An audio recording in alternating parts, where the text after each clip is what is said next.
WGN News viewers, you can watch the WGN News right now on CLTV or visit our website, www.wgntv.com. And that being said, we are coming to you from Dodger Stadium, where tonight WGN Sports presents White Sox baseball. It's Adam Eaton, Alexi Ramirez, and our Sox as they get set to butt heads with Don Mattingly's Los Angeles Dodgers. Hi, everybody, and welcome. With Steve Stone, I'm Ken Harrell. Since we get set to bring you game 2 of this 3-game setting, game 2 of the 6-game road trip. We'll have one more here tomorrow, off day on Thursday, finish it off with 3 against the Angels, then at the Big A in Anaheim. So, as you know, last night we lost a tough one. It was a game that, just everything went wrong in the 6th inning. Quintana was pitching great against Kershaw. We led it 2-0. They scored 5 unearned runs, and they beat us 5-2. But tonight, a man who has really been pitching well, Hector Noesi. Hector Noesi has been pitching well. Unfortunately, he doesn't have a whole lot to show for it because he's 0-3 this year. Last time out against Cleveland, he was awfully good. He got everything over the plate. He struck out 5 Indians. He went into the 8th inning, gave up just 5 hits and 1 earned run. If he throws that way tonight, he's probably going to be in pretty good shape to get his first win of the year. There you look at the numbers last time out, and he got the breaking ball over the plate. His fastball was lively. He looked like the Noesi that they thought he was when they picked him up on waivers from Texas. And hopefully tonight he'll have the same stuff. Well, the Dodgers went to postseason last year with that 42-8 run they had in that 50-game streak. But one of the guys that's got to stay healthy for them if they try to get there again is going to be their shortstop. Hanley Ramirez is doing a good job this year, but not close to what he did last year. Last year, he played in 86 games. He hit .345. He had 20 home runs and drove in 57 runs. That's approximately a half season. He can play some pretty good defense, and so far they're waiting for him to come back to the form of last season. Because when Puig came up and when Ramirez got hot, that's when they took off. As you can see, hitting .261, 9 home runs is okay, 32 runs batted in, pretty decent. But they have to have him hit like he did last year. He's capable of doing this. This is his option year. He has all the motivation in the world to get it done. All right, Noesi against Dan Herron. So sit back, relax, and strap it down. White Sox baseball coming your way.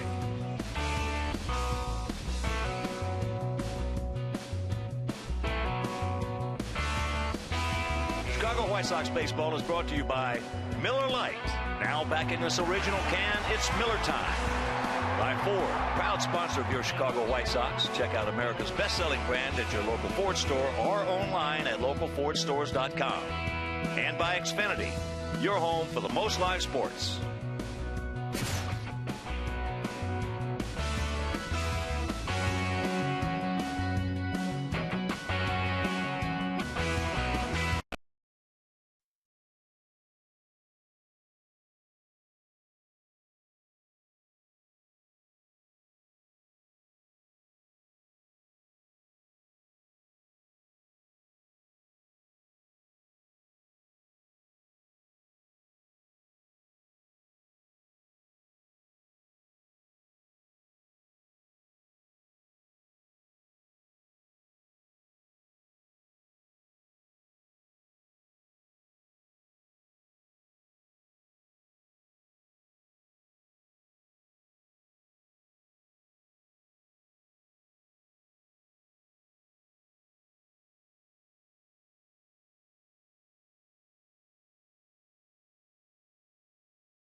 Welcome back to Dodger Stadium. The latest All-Star balloting results have been released, and Jose Abreu has moved up to second place among AL first basemen.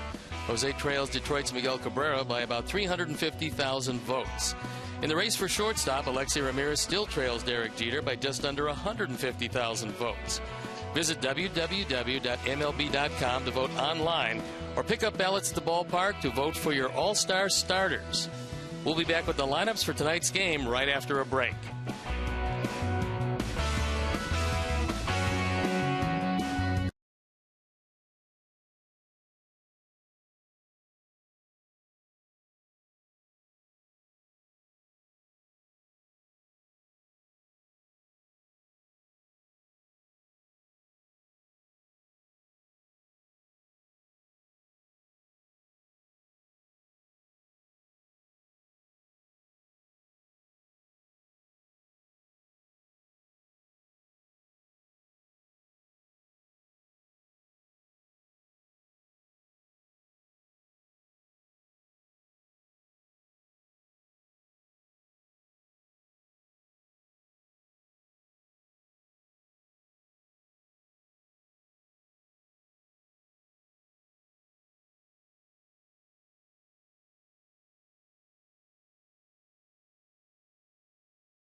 Your home for the most live sports. The Sox come into play in second place, 5 games in back of Detroit. They are, however, 8 back in the loss column. Los Angeles comes in second place. They're 7 games in back of San Francisco. They are 8 back in the loss column. And the Dodgers at home have not been particularly good, just 13-17. So let's take a look at the Mazda White Sox lineup as brought to you by Robin Ventura. Adam Eaton to lead it off with Gordon Beckham at second in the 2 spot. Then Jose Abreu back in the lineup. He homered last night. Adam Dunn in left field. Alexei Ramirez at shortstop. Connor Gillespie at third with Dayan Biciedo in right field. Tyler Flowers behind the plate. And Hector Nuese searching for his first win as a member of the White Sox. The defense and how they'll line up behind Dan Herron. Matt Kemp in left. Andre Ethier in center. Yasiel Puig in right. Sean Figgins at third with Hanley Ramirez at short. Dee Gordon, the base stealer premier, is at second base, and Adrian Gonzalez at first. Drew Butera once again behind the plate, and Dan Herron on the hill. He's 1-0 lifetime against our Sox, having beaten them while a member of the Washington Nationals. 5-3 overall, the ERA 3.28. It's been somewhat of a bounce-back year for him. This is 12th start of the year. Opponents hitting .277, which is a pretty high number.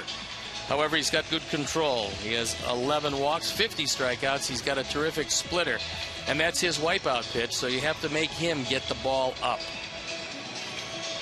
The umpires for the game tonight: Gary Cederstrom behind the plate. Kerwin Danley is at first. Lance Barksdale is at second, and Mark Ripperger is at third base. Gorgeous night for baseball, and Robin, who lives in the neighborhood and once played for the Dodgers, would love to see a win here. Don Mattingly on the other side. He's got his team not quite where he wants it at this point. They've been inconsistent. They have certainly been banged up, but so has just about everybody else. So they've thrown the ball around the infield. We're ready to play baseball, and I'm ready to turn it over to my play-by-play partner, Ken Harrelson. Hi, Stevie. Thank you. And once again, good evening, everyone, and welcome to White Sox baseball right here with WGN Sports. So happy you could join us for Game 2 of this 3-game set. And before we show you our picks to click, you at home select yours. First pitch to Adam Eaton from the 6'5" right-hander is taken for a strike. He's not going to overpower you. Steve just told you he's got a good splitter. That's the pitch that he has got to get over, and that's the pitch he's got to get you out with when he needs to.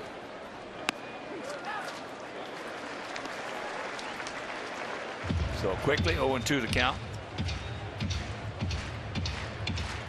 Sox come in with a 29-30 record.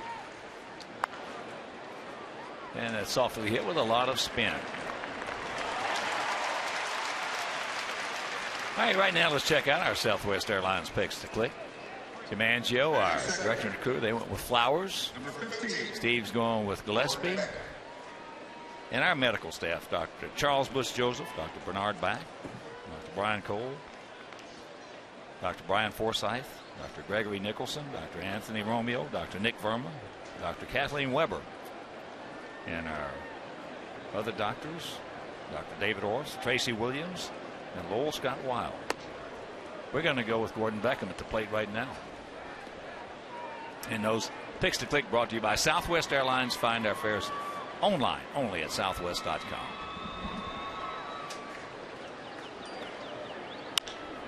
That ball hit high and deep. Get on back there. Stretch, stretch. He jumps us off the top of the fence. So he just missed, making it 1-0. 8th double of the year. And Kemp had no chance to get back in time, as this rolling breaking ball stayed down in the zone, didn't have a whole lot of spin to it, and Gordon hits it off the top of the wall. This probably missed by 6-8 inches, about making it 1-0. Kemp, who is a lifetime center fielder, really didn't get back in time, and he was playing him too shallow anyway. Nice job by Ethier of backing him up and holding Gordon at second.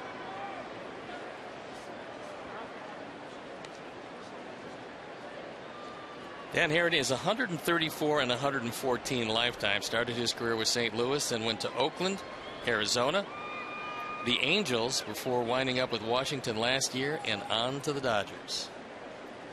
So here's Abreu. Jose at 260, 16 homers, 44 knocked in. And last night in his second at bat, coming off the DL. As we take another look, boy, that is just inches, just a couple of inches.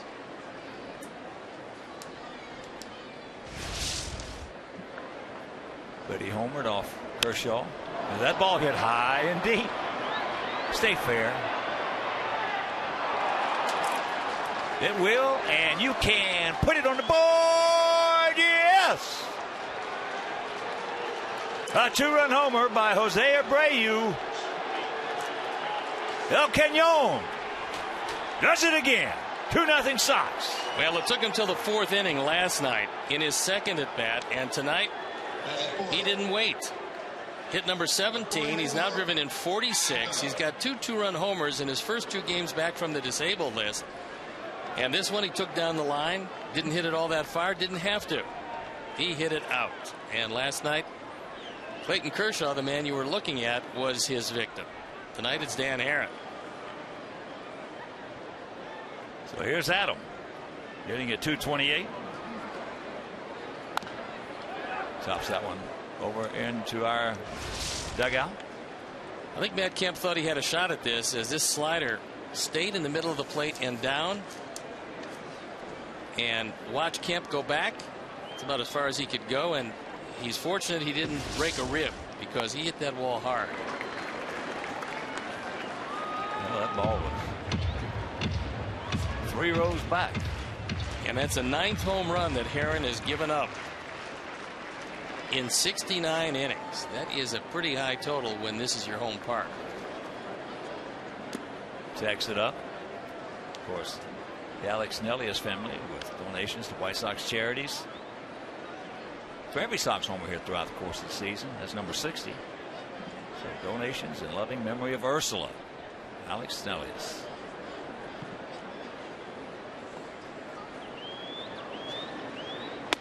And that's up high.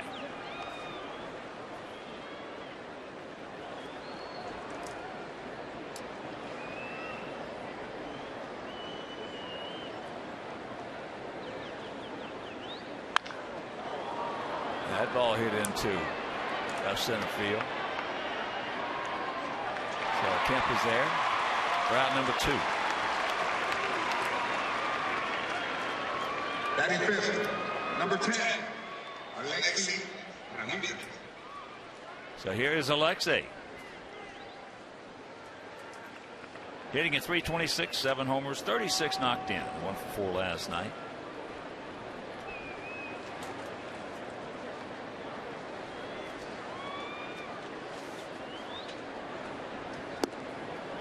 Sox hitting at .255 as a club,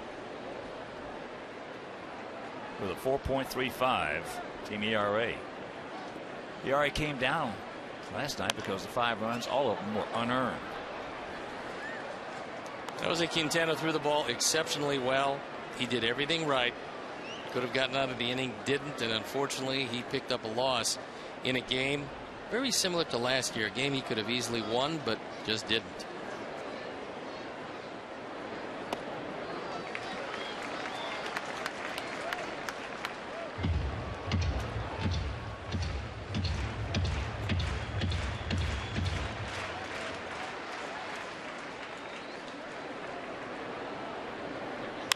There's a shot, base hit in left field by his counterpart, Hanley Ramirez. So our MVP, Alexei Ramirez, on at first. Aaron got that ball up, and he can't really afford at this stage of his career to get many pitches up in the zone. Even though that wasn't a strike, it was hit awfully hard. So he's thrown 16 pitches. Most of them have not been particularly good yet. Those of you not familiar with Aaron would be surprised to know that since 2005, he's 4th in all of baseball in strikeouts, trailing only CC Sabathia, Felix Hernandez, and Justin Verlander.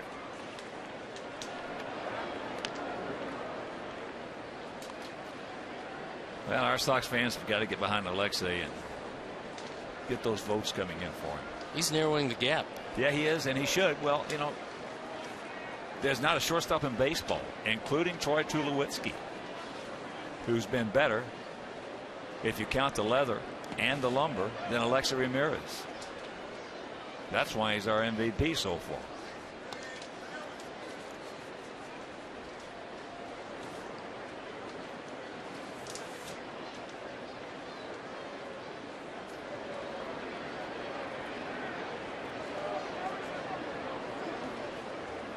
Here's Gillespie. There he goes. No chance.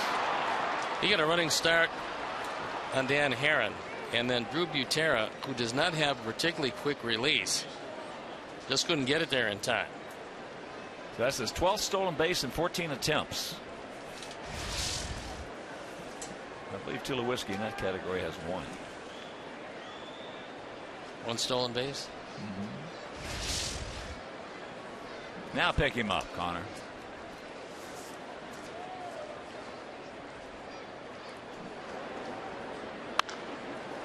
High pop up. Hanley Ramirez makes the catch. That'll retire to the side, but not before the double by Beckham. And then Jose Abreu comes to the plate. And his 2nd home run in 2 games since coming back.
Tonight at D. Gordon leading it off, and it's Ethier and Puig at the top with Ramirez, Gonzalez, Kemp in the middle, and Figgins, Butera, and Dan Herron rounded out. The defense, and now they'll line up behind Hector Nuesi, left to right, Dunn, Eaton, and Viciedo. In the infield, Gillespie, Ramirez, Beckham, and Abreu. Tyler Flowers gets a nod behind the plate, and Hector Nuesi on the hill. He has never faced the Dodgers. There you look at the numbers. Overall 0-4 with an ERA at 5.83. D. Gordon, son of Tom, hitting at 280, a homer. He's driven in 14, and he is a good man to keep off the bases because he has 34 of them in 37 attempts. He takes a strike. Gordon was a lifetime shortstop that they converted to second base, and they didn't know how it would work out in spring training. They already had their second baseman, but Gordon won the job, and he's doing everything right. Dodgers hitting at 255 as a club with a 3.47 ERA. Dodgers 4 under here at home. They're 13 and 17 at home, but on the road they're 18 and 11. What they're trying to convince D. Gordon to do is hit the ball on the ground. He had a tendency to hit too many pitches in the air, and with his speed, you just want to slap it and beat the play. 2-2.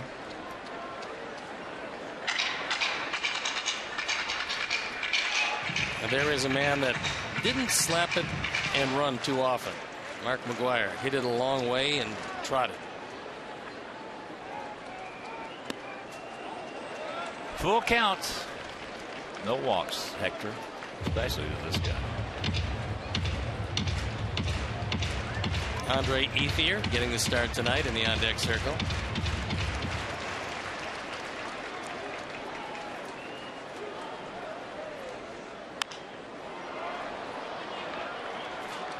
Gordon's brother Nick is probably going to be drafted in the top 7 or 8. He's a shortstop. He's bigger than D. Doesn't run quite as well, but he is a hitter, a pure hitter, and he's going to go very high in the draft Thursday.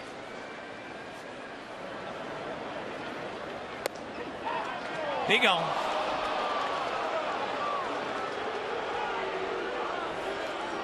One out. Batting second, number 16, Andre Ethier. Take another look at a high strike.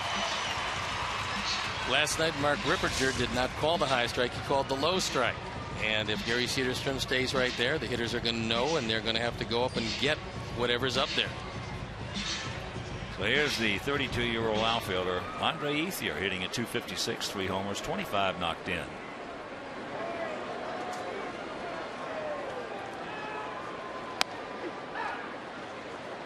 Takes first pitch strike.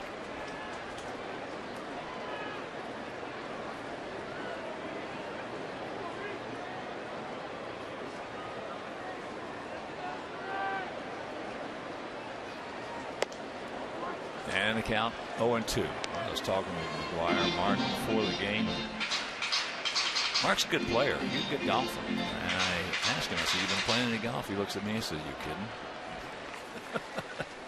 Hitting coaches don't have time to play golf. No, it's tough to get too much golf in when they're asking to be at the ballpark at 12:30 for extra hitting. Every day. So there's 2 out. But Mark, I tell you, he can hit it a long way. And he's a terrific short game. I am a Mark McGwire fan, always have been, and always will be. He's a perfect gentleman. And a lot of that stuff that went down, I'll tell you, I'm going to get back into that, but let's just put it this way. He had a foot problem, missed almost a year and a half because of plantar fascia. And when he was taking that Androstenedione, it was legal. And he was doing it for the recovery. He certainly didn't need the strength because he had 49 home runs his rookie year. Well, at that point, he was a very tall, very thin player that first year. Mark is quite a gentleman.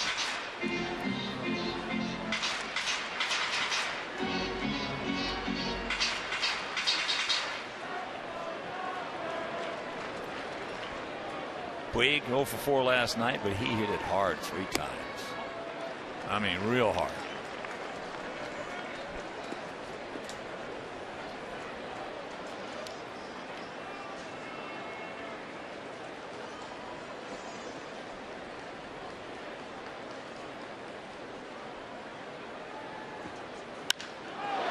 And he hits that one hard. He can run. He will pull up at second. That's his 16th two-bagger.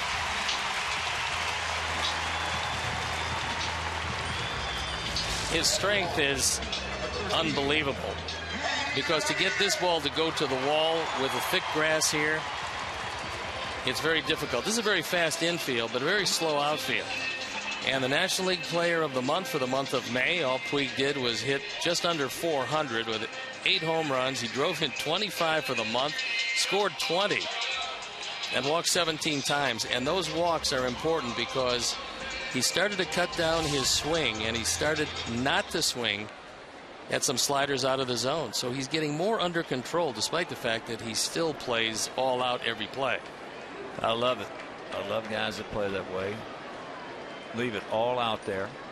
As here is Ramirez hitting at .261, 9 homers and 32 knocked in. He takes down low ball 1. Hanley 1 for 4 last night. Hanley's not had a good year defensively at shortstop. But what he asked the Dodgers when he came over was put him at one position. If you wanted to be third, then put him there. If you wanted to be short, leave him there. And so even though they probably would find a shortstop with some more range, they have left Ramirez at shortstop. Checks it up, takes ball 2. I would think you'd just as soon make it happen with Ramirez. I don't think you want to get to Adrian Gonzalez, who's in the on-deck circle.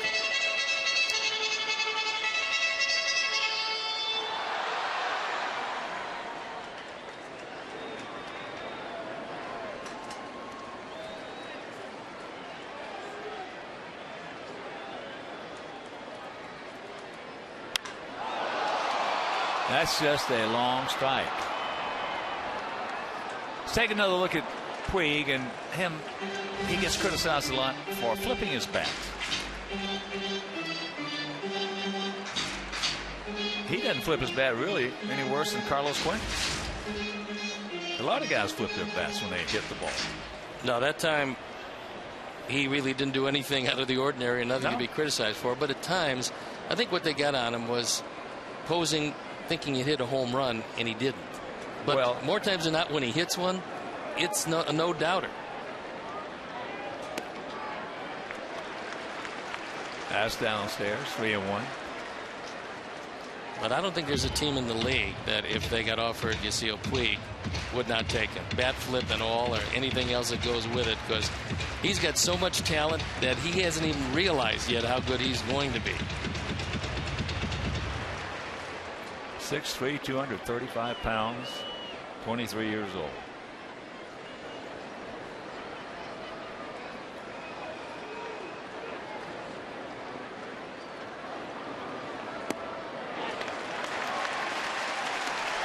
So he walks Ramirez, and that'll bring up Adrian Gonzalez.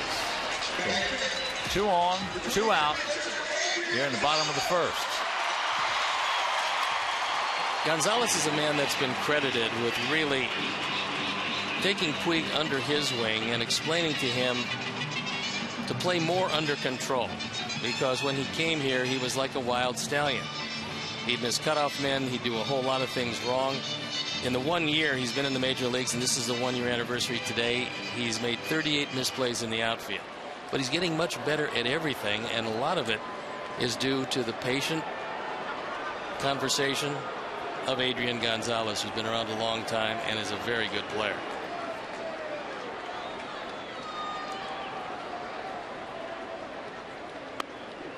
Takes first pitch strike. Well, you can go back in time, and you can find guys who can throw like Puig, and they overthrew cutoff guys, because when you can throw like Puig and those guys in years past, they thought they could throw everybody out. It's exactly what he thinks now, and he can most of the time. Yeah. We see him with more highlights on throwing guys out from ridiculous places out there in right field than any other outfielder in baseball. Well, talking with their Hall of Fame Spanish broadcaster, Jaime Herrín, he said before the game today that Puig in Cuba coming up, I mean, it was power, power, power. That's what you did. You hit it a long way. You threw it as hard as you could. That is popped up. Stay in here. Stay in here for Alexi. One more step and he maybe could have made the play. Yeah, but Jaime Herrín, what a gentleman and a great announcer. Go ahead. Well, he just said that you have to learn how to play the game here and learn how to hit cutoff men because that wasn't the natural way to do it in Cuba. And so when he came here with the arm he had, and he had the best arm by far in Cuba, he just tried to throw everybody out from whatever distance he was, not realizing that you have to hit your cutoff man on occasion.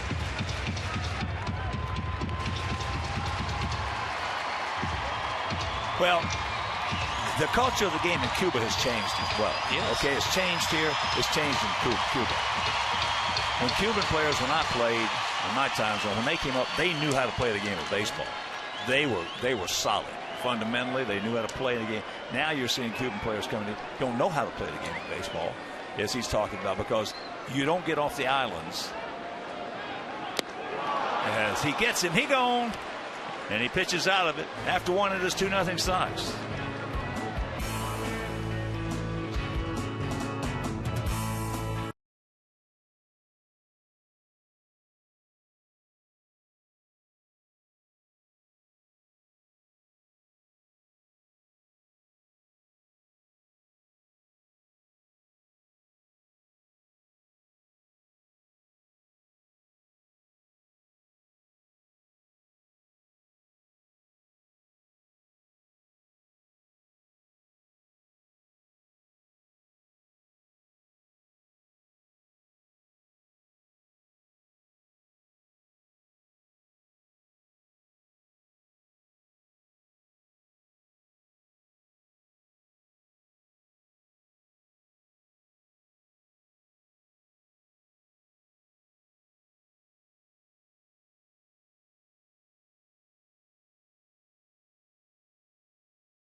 Second inning. You're just tuning in. 2-run homer by who else? Jose Abreu. El Cañon, the cannon, hit one out of here for the second game in a row since coming off the DL.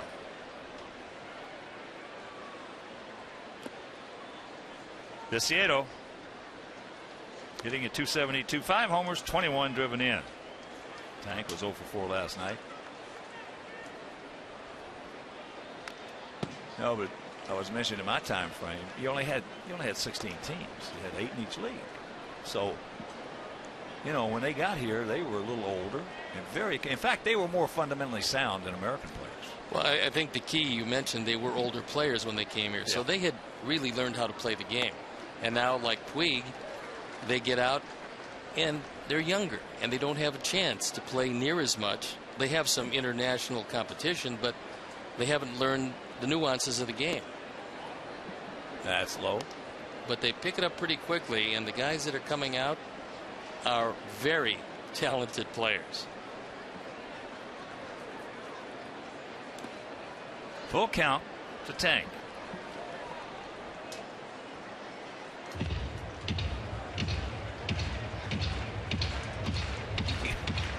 lot of American players, young players, have no clue on how to play this game. That's into right field.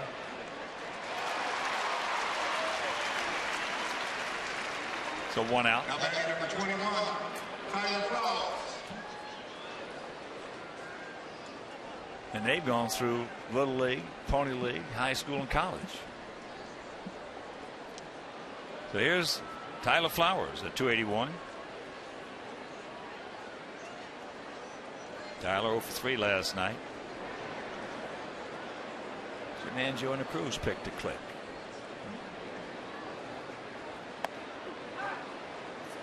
Lowe takes first pitch strike. Outfield absolutely straight away. Infield, no bias whatsoever. It's unusual because we're seeing more and more shifting these days. I'll tell you, I don't think you'll see it with this Dodger club as much as others. I think the surprising thing, Hawk, is that they shift on guys that can't hit home runs. I mean, used to shift to take away the power. Now they're just shifting because the defensive charts say, well, you should shift. Yeah. And the guy doesn't have a whole lot of power when you're shifting. If he's a decent enough hitter, he can certainly hit. If there's one guy covering 90 feet between second and third, you would think they'd be able to hit that gap. Well, I think what you're saying too, Stevie, is the fact that when you get infields, now when they got, not that Figgins is a real good third baseman because he's not, but Ramirez is a heck of a shortstop. D. Gordon got tremendous range at second.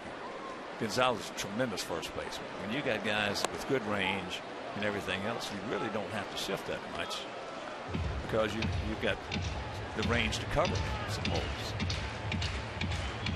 You got guys that don't have the range, that's when you really have to shift.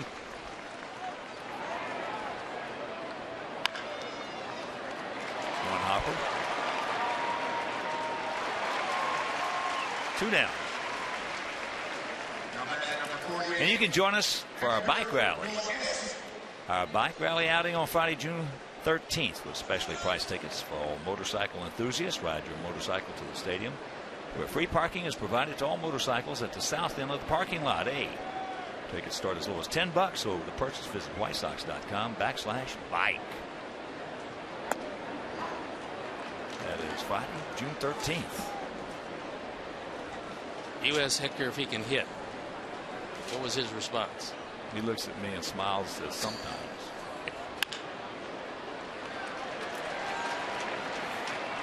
And that'll do it. A 1-2-3 inning. We'll go to the bottom of the second, leading 2-0.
There are a bunch, I mean a whole bunch of Sox fans out here. A ton at the hotel. Well, we always have it.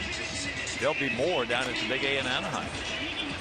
I think that'll be a well-attended series. And as concerning that series, Josh Hamilton is back for the Angels. However, Mike Trout, who was out for 2 games, came back in the lineup today and asked out of the game because of a bad back. So if he is not 100% or not playing, it's a good time to play the Angels.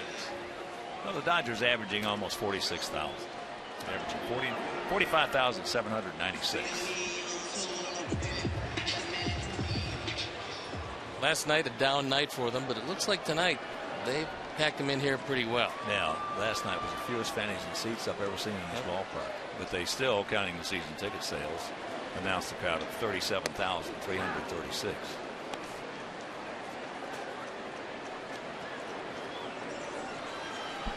Matt Kemp hitting at .243, 5 homers, 15 knocked in.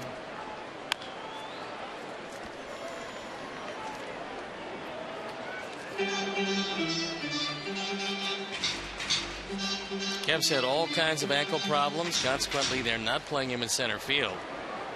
They're playing him in left, and that is not making him particularly happy.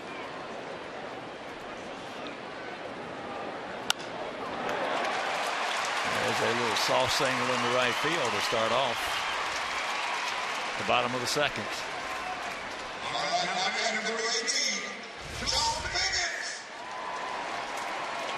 That fastball inside, an inside-out swing. Good fastball, good placement. But Kemp just beat him.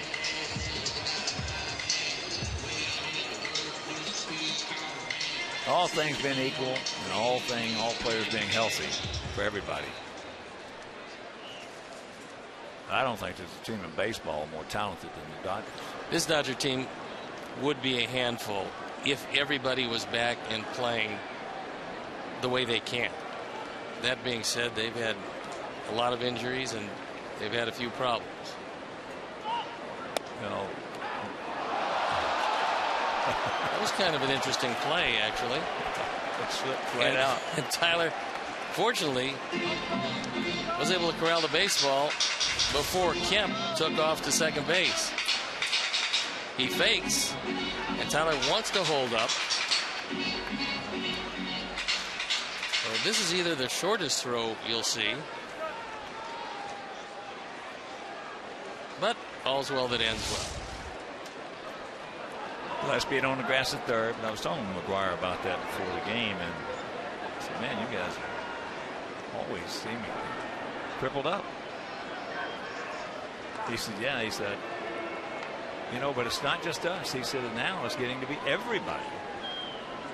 Yeah, this has been a most unusual year, and a year that most trainers and medical staffs around baseball would just as soon forget. And we're just a little over a third of the way through it.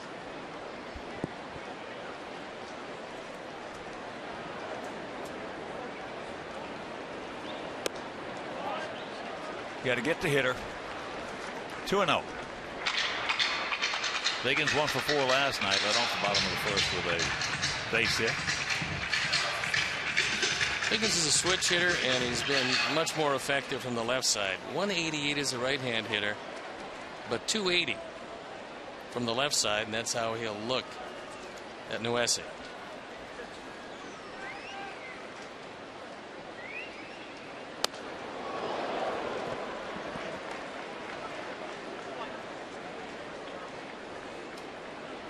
Higgins is getting a whole lot of play because Juan Uribe has a hamstring problem. When I talked to Don Mattingly about it, he said they're going to get Crawford back, possibly very close to when he's due back from the disabled list. He said, but with the hamstring, with Uribe, he said it's going to be a while. It could be maybe another 2.5, 3 weeks for Juan. And they miss him because he's a terrific third baseman. Better believe he is. When he was with us, there wasn't a third baseman when he played third. in the league better than he was. When he played shortstop, there wasn't a shortstop in the league defensively better than he was. When he played second, there was not a second baseman in the league better than he was defensively. He's got a cannon for an arm, and that he hasn't lost at all.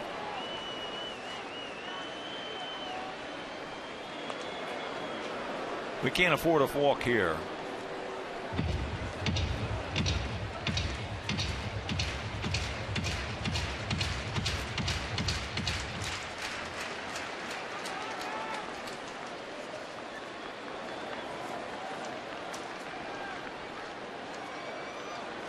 There he goes. So Hector's got himself in trouble. First 2 men aboard and nobody out.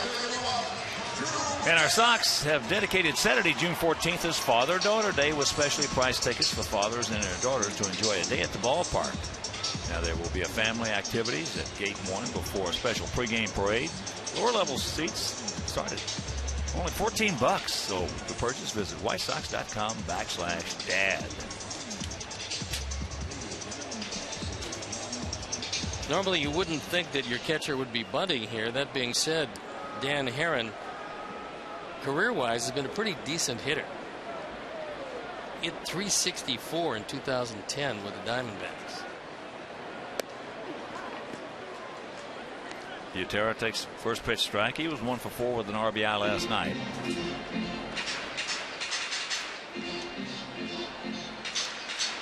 Despite the fact that he is a catcher, he's yet to ground into a double play. That's an 84 at bat, so that's pretty unusual.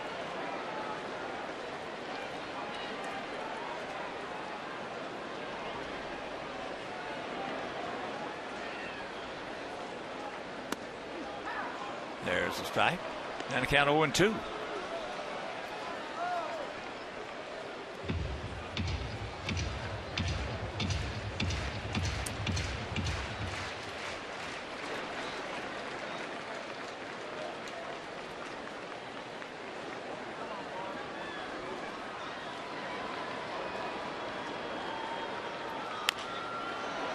That's trouble. Good play by Connor.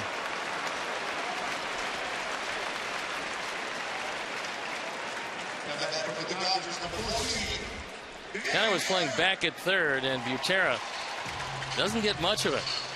So the bare hand throw in same motion gets him at first base and accomplishes what a bunt would have. Moves up the runners 90 feet. Well, you can see out of your peripheral vision where that runner is, and he knew that he had time to make a sure catch with his bare hand right there. When you cannot see that guy, you're in trouble. So here's Herron. He's 3 for 22 this season.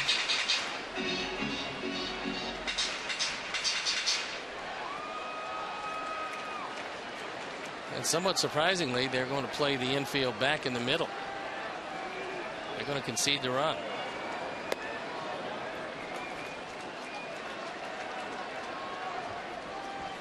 Manager's preference, manager's choice. Most will do it, a lot won't. Joe Madden's got to the point now in situations like this, he brings them in. His team doesn't score a whole lot. That's well, you play to your team. You manage to your team. And he's got a 2-0 count on Herron, and now this really makes Herron a heck of a lot more dangerous. Well, Lorenzo Bundy, the third base coach, gives him his set of signs.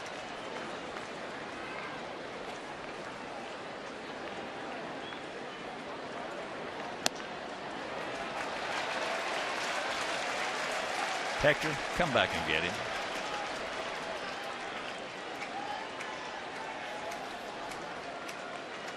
D. Gordon was a strikeout victim in the first inning. He's in the on-deck circle. There's one.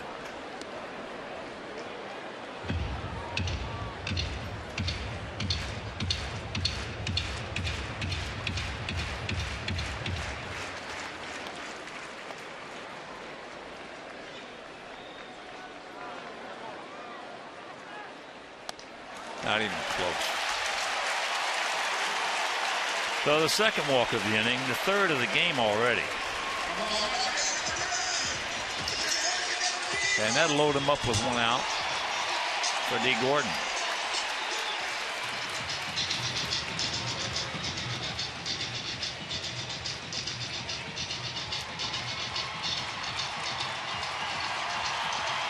Gordon surprisingly has grounded into a couple of double plays this year.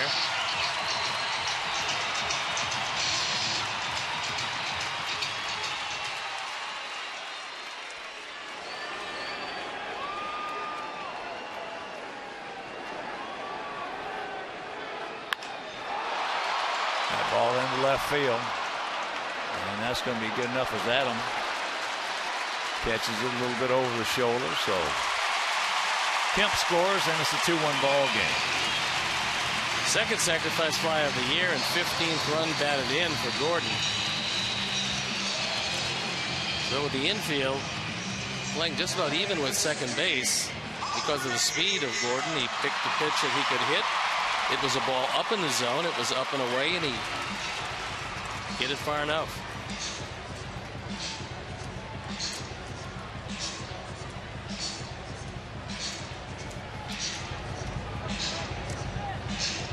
Here's Ethier.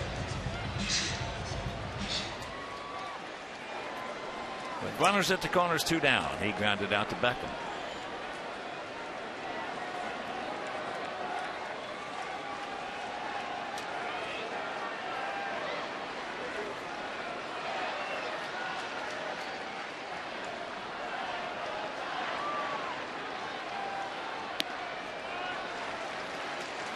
You played a lot of first base. You've got a good left-hand hitter up in Ethier, and you got a pitcher at first base in Heron. Would you play in front or in back? Back. The first pitch, according to the infield. First pitch he was in front. Now, as you can see, he's starting to move back. That's on instructions from the dugout. If it's good infield, you play back. If it's a bad infield, they call it foul. It's Kerwin Danley's call. Well, if it's a bad infield, you want to take it off the grass. So you want to take the dirt out of the equation. Yeah, so you play in closer. But back, you want a good infield. And that's individual first baseman's preference. He chooses if it's a bad or a good infield.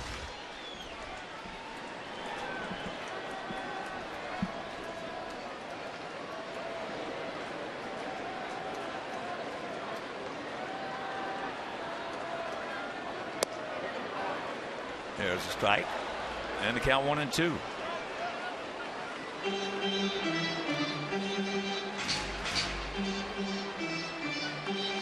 Last year, Ethier, 272, 12 homers, and 52 knocked in.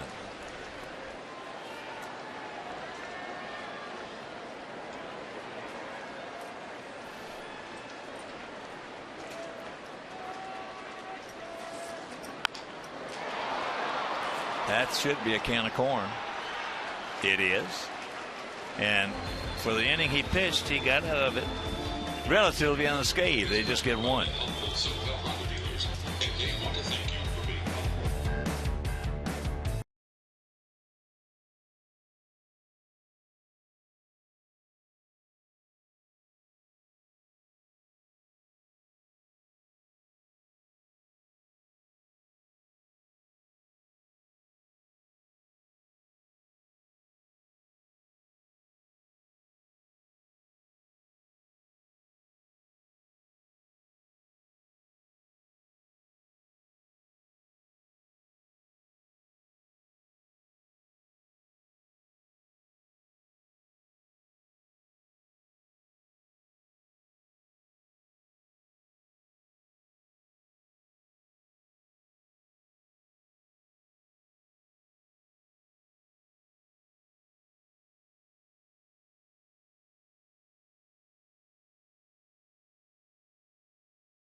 GNTV.com, sponsored by Jeff Vukovich, your local nationwide insurance agent, serving the area for 36 years.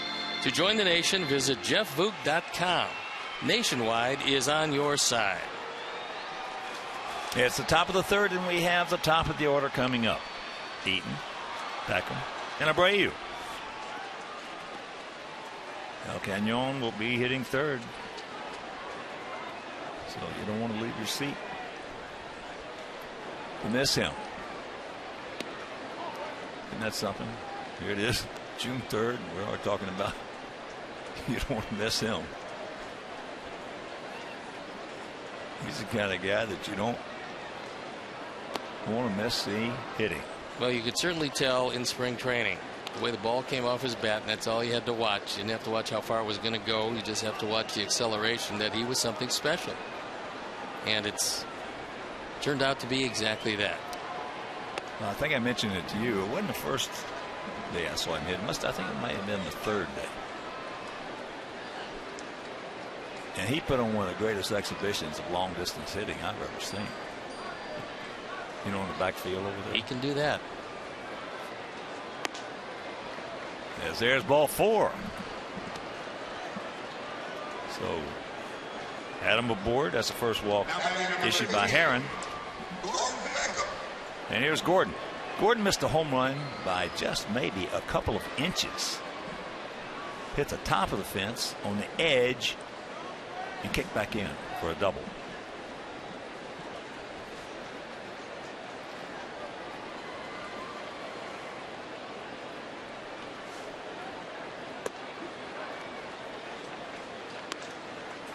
Also failed to mention in our medical staff on our picks to click, Kirk Paco and Dr. Jim Noth, brilliant surgeons, eye surgeons.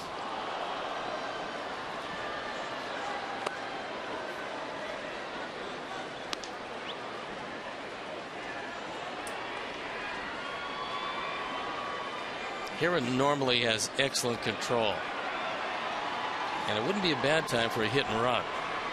Already one stolen base up by Ramirez in the first inning.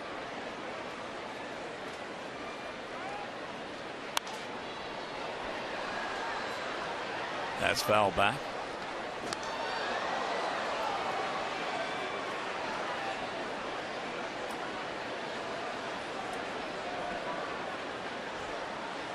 Gordon now 8 doubles.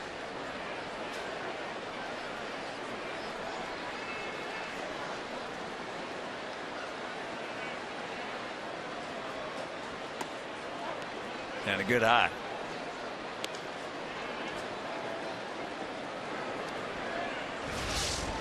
This one off the outside corner.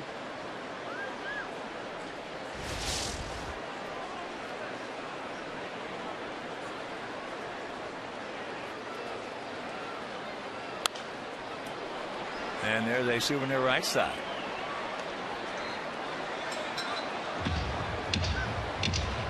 Second of the 3-game set here at Dodger Stadium. We'll get an off day on Thursday. And Friday, Saturday, and Sunday, we will be at the Big A in Anaheim before returning home Sunday night. And that will be to take on the Tigers. That ball base hit out there. So Adam into third. Beckham will hold with a single. So he's 2 for 2. More importantly, though, runners at the corners, and here comes the cannon.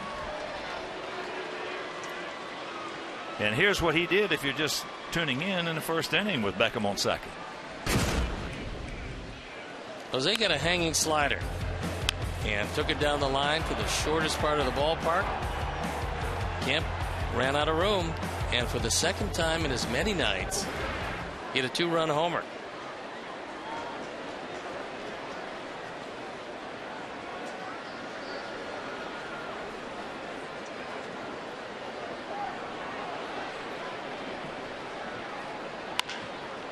Ball hit hard. They're not going to be able to turn it. So Adam scores, and it's the 3-1 ball game. Third RBI for El Cañon. Gordon Beckham did a pretty nice job of going into D. Gordon at second base and trying to bust it up. because he went in hard, but Gordon, who's made the transition very well from shortstop to second, was able to get the throw off. It's just that Figgins on this shot fell down, giving just enough time, and you can see D. Gordon upset at second base. Gordon plays the game right. He goes in hard, goes in clean, and disrupts the play. Gordon knows how to play the game. Yes, tremendous baseball acumen. But that's one of the harder two hoppers you will see. Figgins did a nice job of corralling it. They did. They got to go to second. Nice play by Gordon. So they get the lead man. 2 down. Number 10, Alexi Ramirez. I talked to Davey Lopes about D. Gordon at second base because Davey was a terrific second baseman in his time and played on one of the really great Dodger infielders. There's a look at Davey Lopes. And he said the hardest thing for any transition from a shortstop to a second baseman is you're not getting the double play in front of you as you come across the bag. It's in back of you. And so you don't know the timing exactly. He said, but Gordon's footwork has been great. Well, Davey is a guy who, if he'd been a basketball player, he'd have been comparable to Norm Van Leer. I think he'd have been exactly like him. He would grind it out with you. He would compete with you. He's a great base stealer, and he's also worked with Gordon on his base running, and it certainly has worked wonders. Alexei ripped a single in the left field, then picked up his 12th stolen base in the first inning. When I asked Davey about the ceiling for Gordon, stolen base wise, he goes, he'll go over 100 one year. It could be this year. Might be next year now that he's hitting better. He said he'll definitely go over 100. Bobble, but he has time to recover. And that'll retire the side. But the leadoff walk comes around to score on the RBI by Abreu. So Abreu with 3 RBIs, and we lead it 3-1.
In Roselle on Thursday from 6 to 8 p.m. Guests will receive a photograph and commemorative autograph card.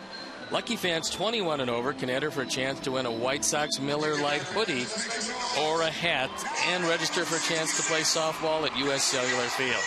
That's brought to you by Miller Lite, the original light beer and official beer of your Chicago White Sox.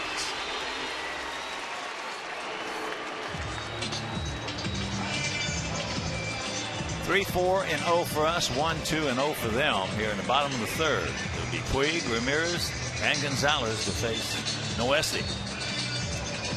Puig double in right center field. 16th two-bagger, yes. 16 doubles, 3 triples, 11 homers. 40 knocked in.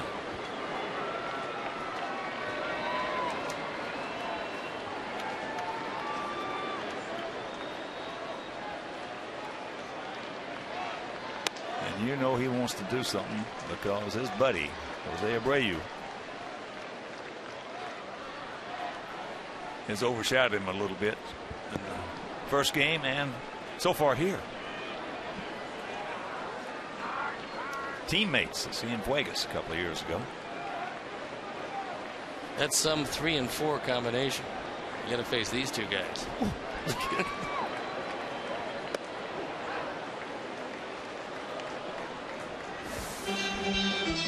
His 1-year anniversary is today. Those are the numbers over 158 games played. 328, 30 homers, 82 driven in with 98 runs, 37 doubles, 5 triples. And he will take a walk. Pretty amazing. Fouls that one away. That's up to the moment.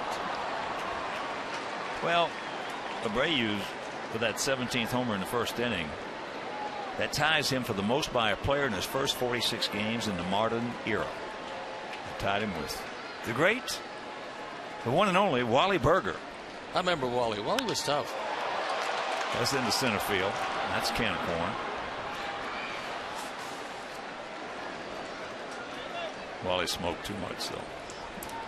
Number 13. But he also played in the live ball era as well. So Wally Berger. There's a blast of the past. Yeah. So here's Hanley. He drew a walk his first at bat.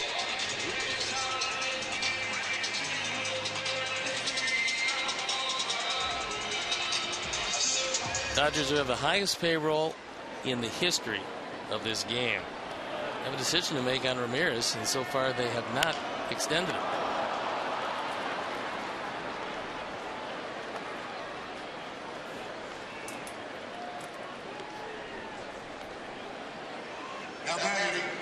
So 2 out, and that'll bring up Adrian Gonzalez, who struck out.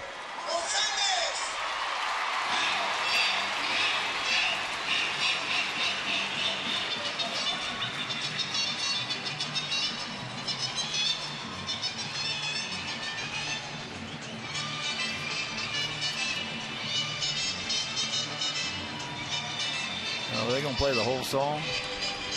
Apparently. That might be one of the reasons they got a warning from Major League Baseball. The length of the walk-up music? Yeah.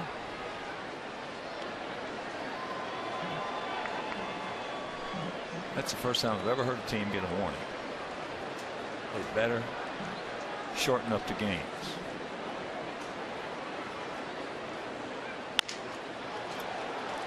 Gordon's got him. And that was a nice, easy 1-2-3 inning. He needed that one, and we're into the fourth.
For us, it'll be Gillespie, Viciato, and Flowers. And they just had a little piece up on the board about Dodger legends. And who else but Tommy Lasorda. 19th on the all-time win list. They went down to the 2 World Championships in 81 and 88. And just a great ambassador for the game. No question about it. I hit off him. He was doing batting practice when he was a scout. He told me he had a pretty good curveball. He had a good spitter. That's nice. Yeah, he threw batting practice at the All-Star game, I think it was, in Eastern League. That ball hit hard. But talking about Dodger legends, had a chance today to talk again with the great Don Newcomb. Boy, I'll tell you what. First year he was 17-game winner, 17 and 8. Second year he was 19 and 11. Third year he was 20 and 9. Fifth year he was 20 and 5. Sixth year he was 27 and 7. It's a nice run. And as a hitter in 1955, he hit .359 with 7 homers and 23 RBIs. That's the year the Dodgers won it all. Well, he pinch hit a lot. They had a couple of guys they used to pinch hit pitchers. Newcomb and Drysdale.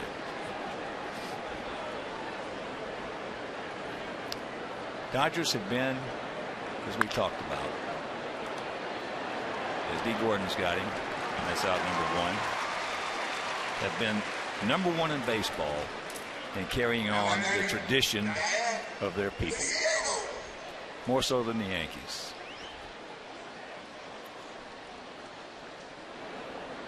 Well, they brought a whole lot of them back to work for the ball club, to work in the front office, to work in community relations. Well, that's what our chairman's doing. He's building White Sox tradition. He's doing the same thing. And he's done a great job of it. As opposed to before he took it over, there was virtually none before he came in '81.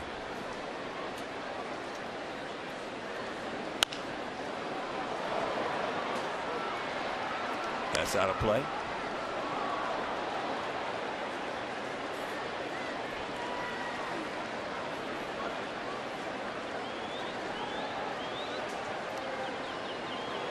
Just tuning in, we had 2 in the first, 2-run homer by Abreu. 1 in the third, RBI by Abreu. And fielder's choice. They picked up their run in the second. 5 runs batted in. Just back off the disabled list. That's in 6 at bats. Ate him up. Gonzalez to take it himself. 2 down. Now batting number 21. Sox fans, join us on Friday, July 4th at 6:10 as our Sox take on the Mariners. Robinson Cano. Felix Hernandez is the king. First, 20,000 fans ages 21 and over will receive a White Sox tailgate flag presented by Miller Lite. Also enjoy our Independence Day celebrations and post-game fireworks presented by Miller Lite. It's not just a good time, it's Miller time. Miller Lite, official beer of your Chicago White Sox.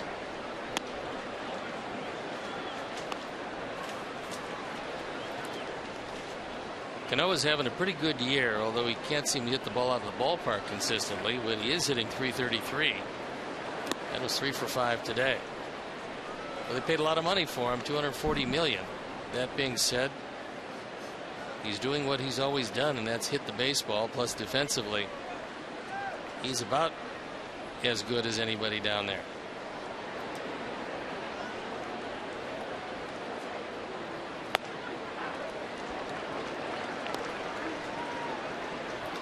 Two and 1. Flowers grounded out to Figgins at third. 33-year-old veteran Dan Herron. Now evens account at 2. 6'5", 215 pounds. 20 games over 500 in his career.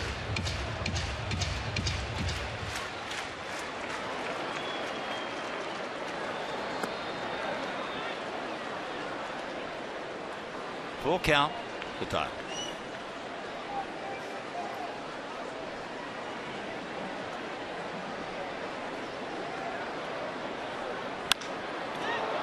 That ball hit deep into right field. Puig back at the wall. Looks up. You can put it on the board. Yes! That's a pretty good feat right here, going opposite field at night in Dodger Stadium. And it's a 4-1 Sox lead. 5th home run, 17th driven in. And normally at night, the ball will get to the track and just die. This line drive kept on going. I think it surprised Puig as he went back as far as he could go and just looked up, and it went over the scoreboard. So Noesi grounded out to third, now grounds out to short, but he leads it 4-1.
WGNTV.com and click on the Game Zone banner for updated stats and information.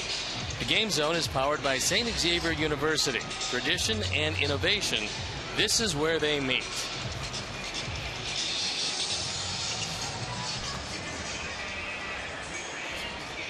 For the Dodgers, it'll be Kemp, Figgins, and Butera here in the bottom of the 4th. Sox 4 runs on 5 hits. Dodgers 1 run on 2 hits.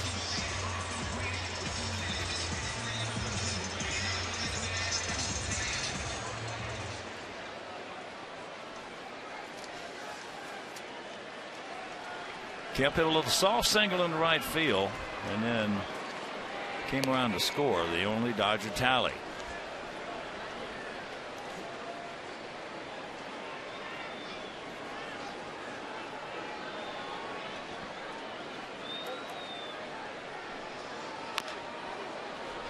Kemp in 2011 hit .324, hit 39 home runs, drove in 126.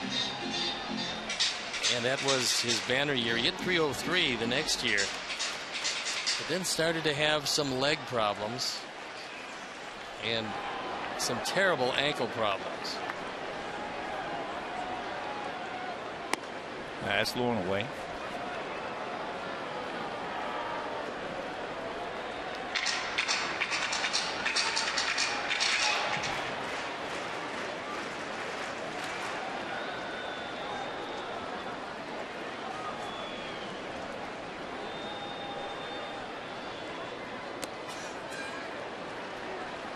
Two and two the count.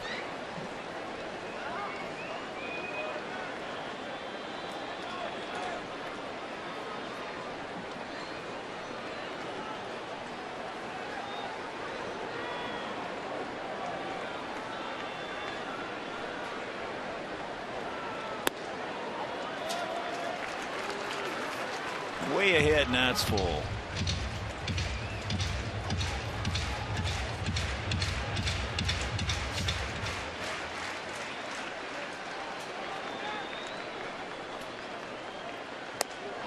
He go. Took a little something off that one and had Kemp well out in front of it.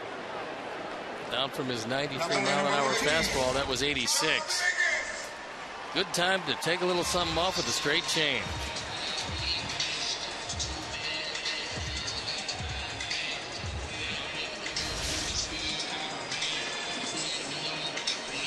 Just checking out Wally Berger here. He was born in Chicago. His first year was with the Boston Braves in 1930. His rookie year, he had 38 home runs and drove in 119. It's a nice year.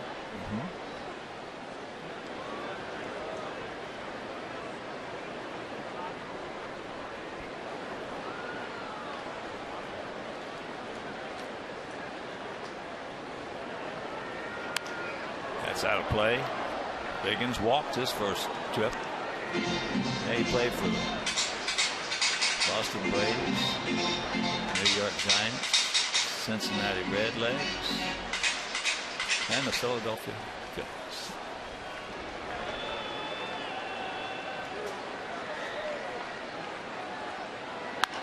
There's a base hit in the hole.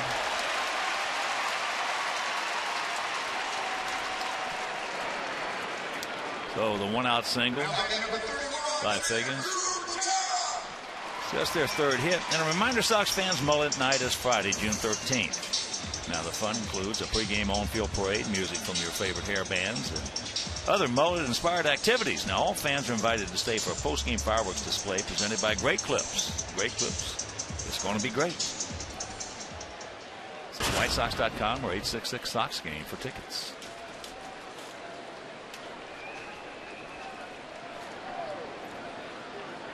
Here's Butera. He's been on first and second, nobody out. He had a little swinging soft ground ball down the third baseline. Gillespie comes in, barehands it, makes a nice play to get him at first. We come back off this road trip.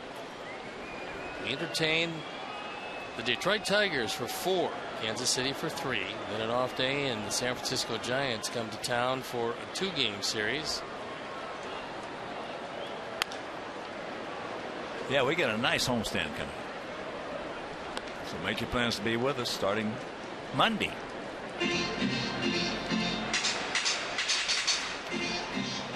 With the Tigers, all 4 games at night.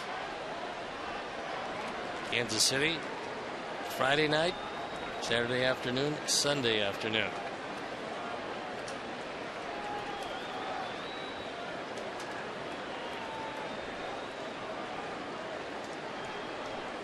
Higgins 2 for 3 in stolen bases. Got just a short lead. Checks it up, fouls it off. And the count 0-2. There was a time when Sean Higgins was one of the most feared players in the league, and that was with the Angels. When everybody in that team could run, they had terrific pitching, wonderful defense, and they dominated the West. But their problems have been they can't beat their 2 leading competitors, Texas and Oakland. And that's been a recurring theme the last couple of years. Well,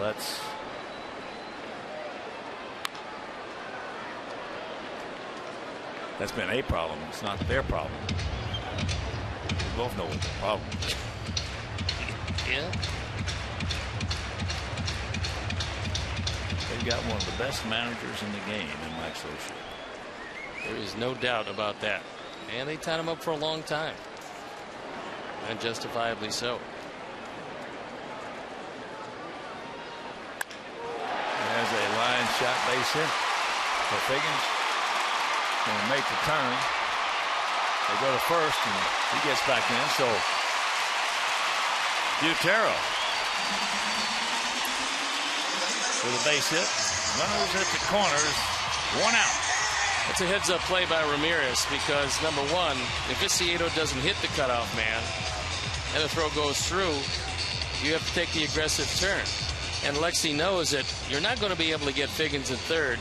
His only play, he's hoping that the trailer on the play, Butera, would take the aggressive turn. He can turn around and get him at first base. As it turned out, Butera, being a catcher and not taking that aggressive a turn, was able to get back. But a heads-up play nonetheless. Well, Alexei has been very heads-up all year long. So here's Herron. He walked. Oh, look at the play by Beckham. Mercy.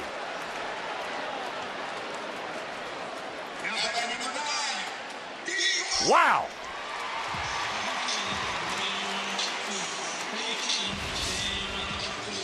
Gordon keeps it out of center field. It barely makes it over the head of Nuesi, and then Beckham is right there on the dive. My friends, that is a big league play right there. Man. It saved one run, and there's no telling how big an inning this might have been had that one found its way through. Well, he and Cano are the two best in this league. They are that.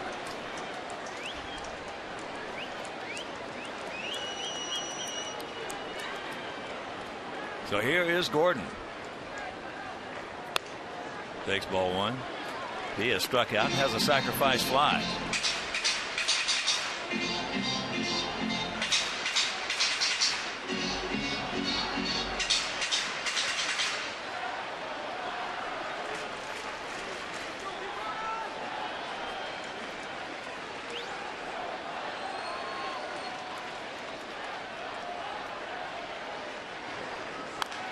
Out in front.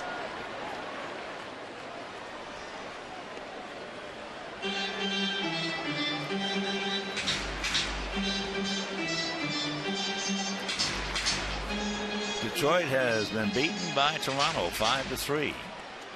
McGowan over Nathan. That Toronto ball club has been playing great baseball.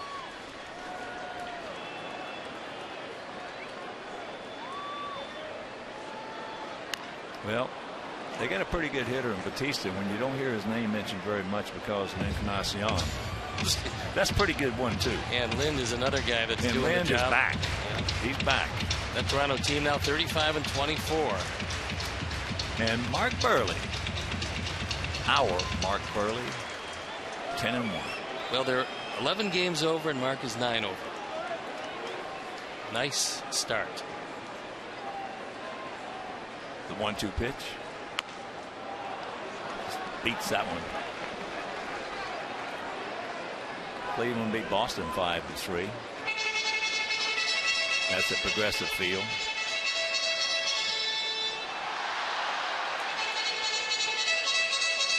Baltimore moves into second place. They're 4.5 games in back of Toronto. The Yankees slipped to third, 5 games in back of the Blue Jays. Kansas City beats St. Louis 8-7 in St. Louis. Minnesota leading Milwaukee 6-4, bottom of the ninth at Miller Park.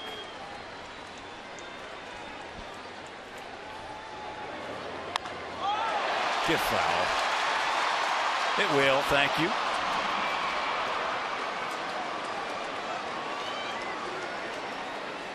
You don't expect Gordon to pull the ball down the line.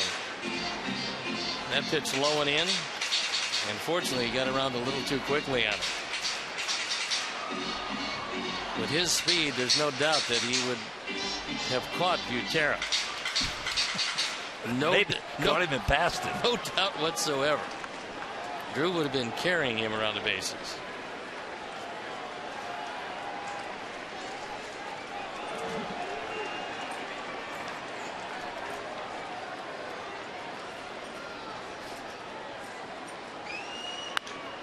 And that's fouled, and that's going to be a souvenir. Well, Joe Nathan big fella had a tough outing. 1/3 of an inning. 2 hits, 2 walks, 4 runs. That is the biggest problem with this year's Tigers, is the fact that Joe, at his age, is just running out of gas, and they don't have anybody who can consistently close. Well, they have one other big problem. And Sanchez pitched well.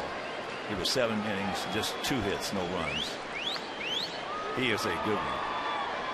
Porcello's got 8 wins, but the big problem they've got, they have to stay, for the most part, completely healthy all year. If they don't, they can be had, because they don't have a whole bunch of depth.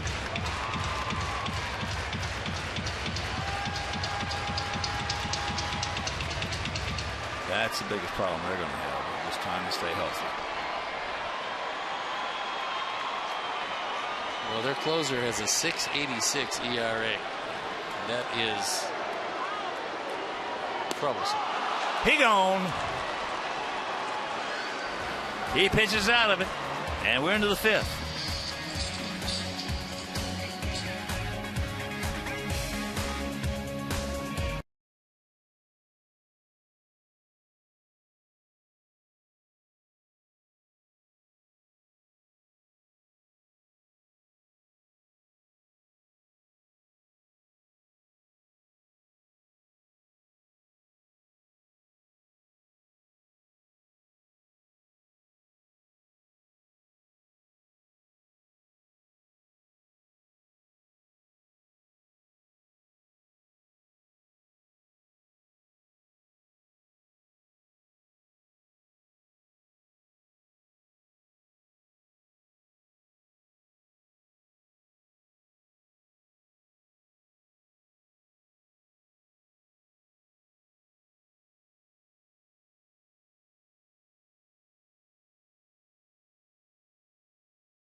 Top of the 5th inning. It'll be the top of the order for us. Eaton, Beckham, and Abreu. If you're just tuning in, 2-run homer by Abreu in the 1st. RBI by Abreu in the 3rd. And a home run by Tyler Flowers, opposite field, which is very difficult to do here at night. That home run was pretty impressive because it was a line drive that didn't come down. And in this park, you get to the track, the ball usually just dies. This one just kept on going.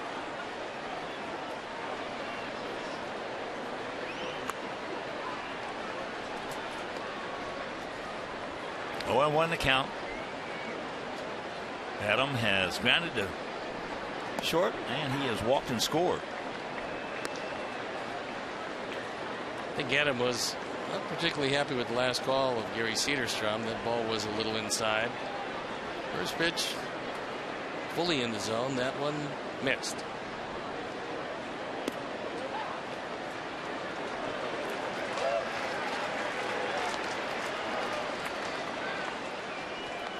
And Adam was even more unhappy with the last call. Well, when a guy puts you in the hole 0-2 on a ball that was definitely out of the zone, that's very difficult. But you got to try and find a way to overcome. And here is Gordon, a double and a run scored in the 1st. He singled in the 3rd.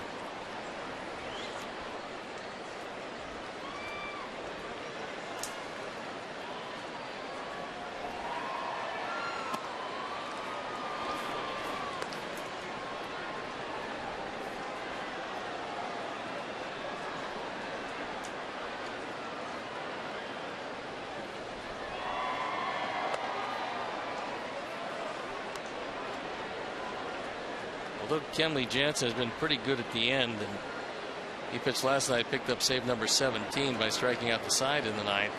They've had some bullpen issues here in Los Angeles.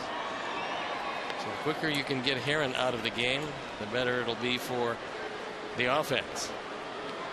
Jansen, a very big, strong right-hander with a lively fastball. Full count to Gordon.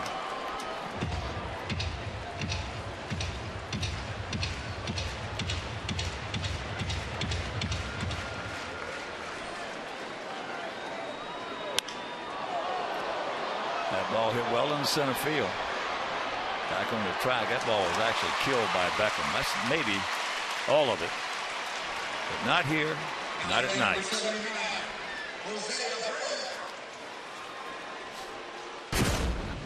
Last night in the fourth inning, Clayton Kershaw hung a slider. And Jose hit it out. And another hanging slider was coming in the first inning tonight. And Jose hit it out.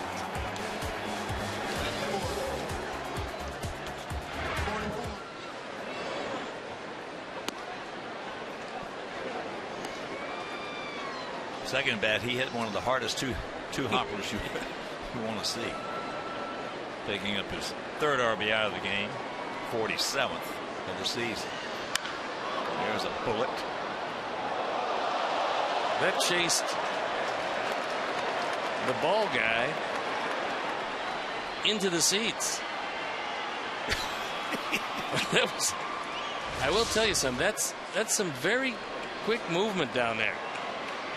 He's up and out with the chair. Well, I think he knows who's hitting. He knows the cannon is hitting. He brought the chair with him. That's the first for me.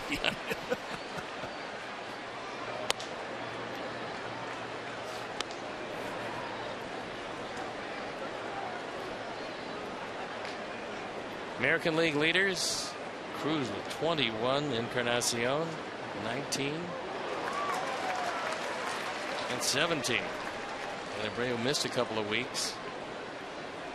Encarnacion was named the player of the month. 16 home runs in the month of May.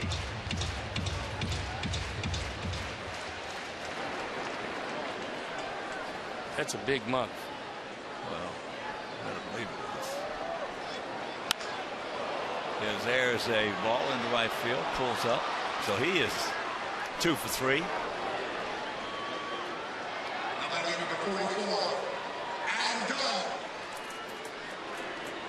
And that'll give Biggin a chance. This is a sinking line drive, and after everything inside, Herron got this ball out over the plate. And when you make a mistake to Jose, you usually have to pay the price for it. Well, he said it in the spring. Watch out. And we've been saying it this year. It's no secret. If you make a good pitch on him, you get him. You make a mistake on him, and he gets you. Unfortunately, as my partner, who won 25 games in 1980, knows, I don't care who you are, you're going to make mistakes as a pitcher. That happens a lot. You just hope you can get away with them. But there are certain hitters, Miguel Cabrera, another guy. I mean, you can make a good pitch and you can still hit it, but if you make a mistake, they really make you pay for it. Yeah, well, you show me a good mistake hitter, and I'll show you a star. I think Adam broke his bat on that one. You know, I was talking, we were playing around at golf. What year it was? 65 or 6. At a Cracker Neck Country Club in Kansas City. Whitey Herzog, Roger Maris. I think it was Jerry Lumpy and myself. And after the round was over, we went over to Roger's house. And we're sitting there talking obviously baseball. And Whitey asked Roger a question that caused Roger to say, well, I zoned in. This is the most, we're talking about 61 when he hit 61 homers. He said, I zoned in. I had a little zone there going from just below the letters until just below the belt. He said, and when they got it in there that year, I just didn't miss it. So every time they made a mistake, because they knew where the zone was, every time they made a mistake and got it in there, he didn't pop it up and he didn't ground it out. That was pretty unusual for a left-hander because you're talking about high pitches. Most left-handers don't like it up there. He liked it. He liked it from just below the belt to just below the letters.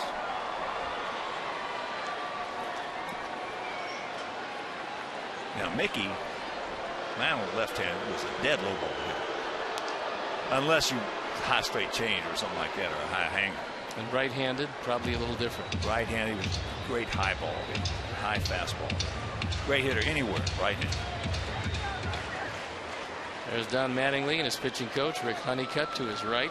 But you know, Abreu, every time we've seen him make a mistake, he hadn't missed it. Meanwhile, we're halfway home. We lead it 4-1.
Stadium in game 2 of this 3-game series.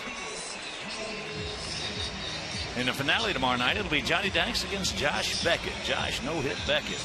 That game will be over Comcast Sportsnet. This figures to be a tough inning for Hector. He's got to go through the heart of this order.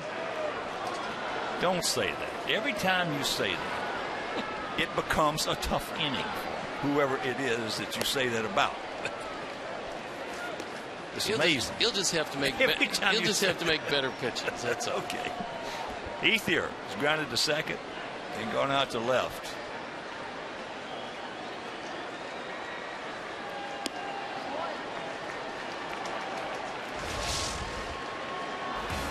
Well, as you can see, 5th all-time in doubles, 6th in runs batted in, and 9th in hits.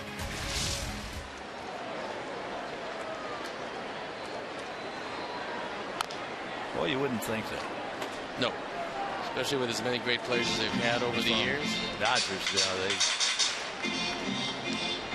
they're going to have a problem because Carl Crawford is going to come back off the disabled list. When he does, once again, they're going to have 4 quality outfielders and only 3 spots to put them. That's a fair ball. Jose will take it himself. And 1 out. Number 66.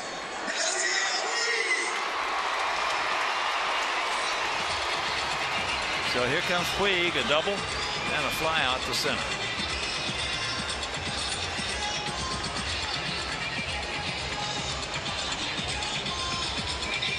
On base percentage is .430.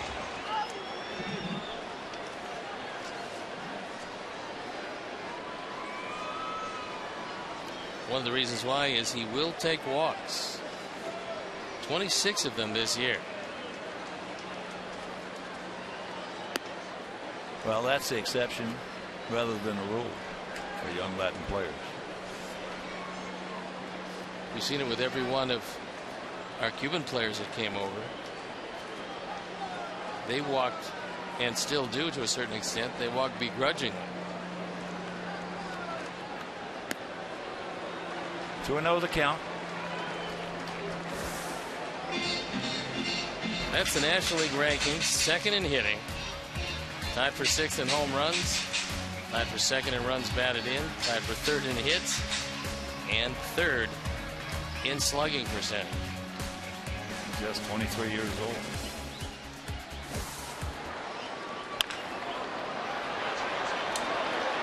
No chance.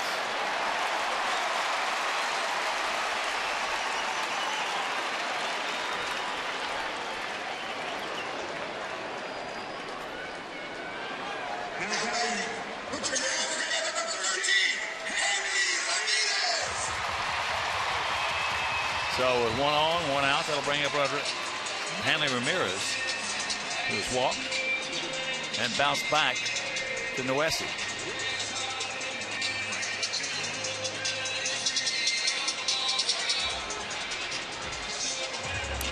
Boy, that's 6'3", 235-pound S.L. Puig can get it down that line. We saw him last year in spring training.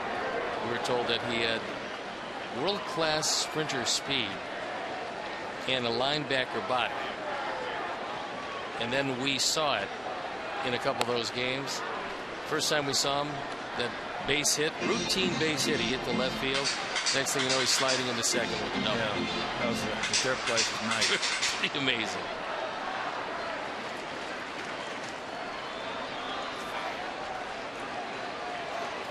Now he gets to talk with his buddy at first base.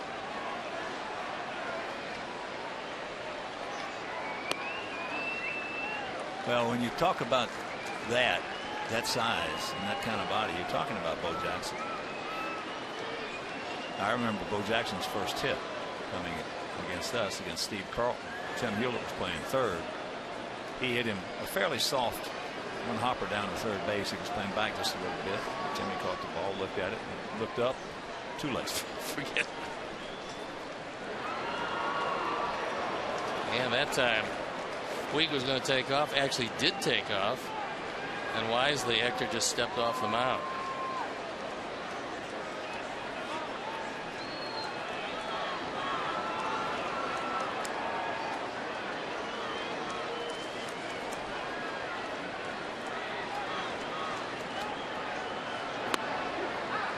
There's the strike. Yeah, Steve Carlton hit Bo on the fist with a slider. But Bo, to me, and I've said it many times, is the fastest right-handed hitter I've seen down the line. Mickey Mantle's the fastest I've ever seen down the line. But Bo is the fastest right-handed hitter I've ever seen down the line.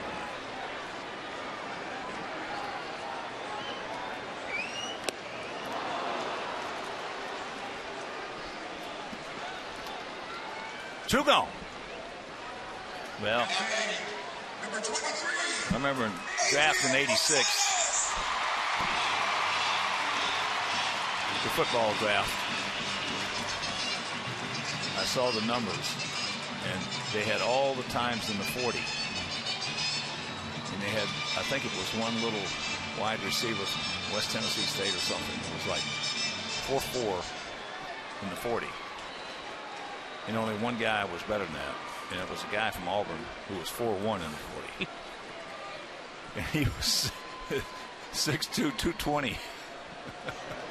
And that was Bo Jackson. 4.1 40.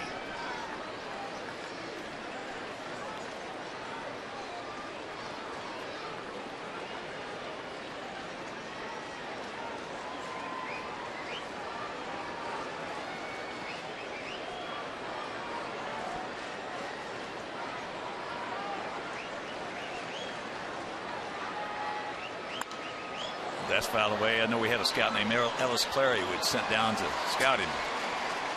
Actually, to find out about his signability, because people didn't know if he was going to play football or baseball. So we sent Ellis down there to scout him. So he called me a few days later, and I said, "How's he look?" He said, "Hawkey's the only man I've ever seen can hit a ball 500 feet to center, run out there, drop the bat, catch it, and get it back in."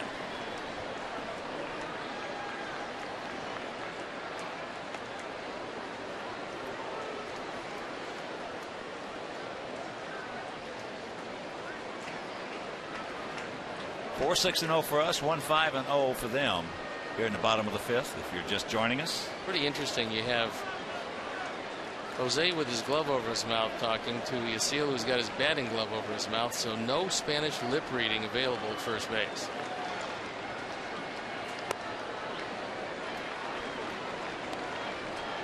Gonzalez is struck out and grounded to second. There it is. You see.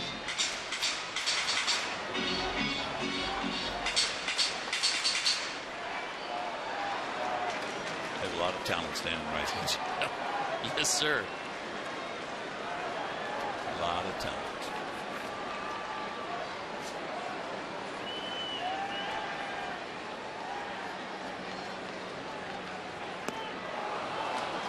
Count evens at 2.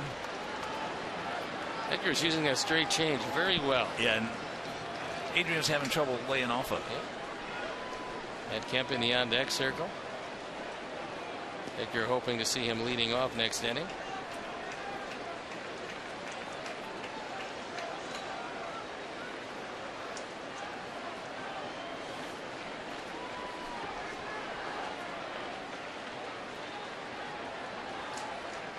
There you go. He's still got to work with that great speed he has on his technique, because he's 5 for 9 in stolen bases. And when you can run like that, it strictly boils down to technique.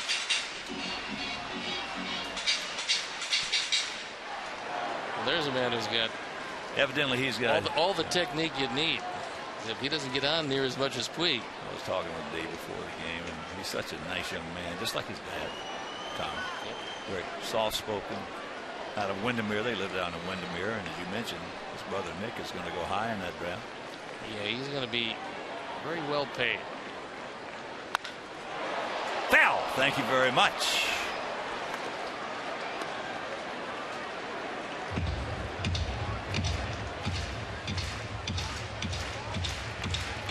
Windermere, Florida. Former home of Tiger Woods.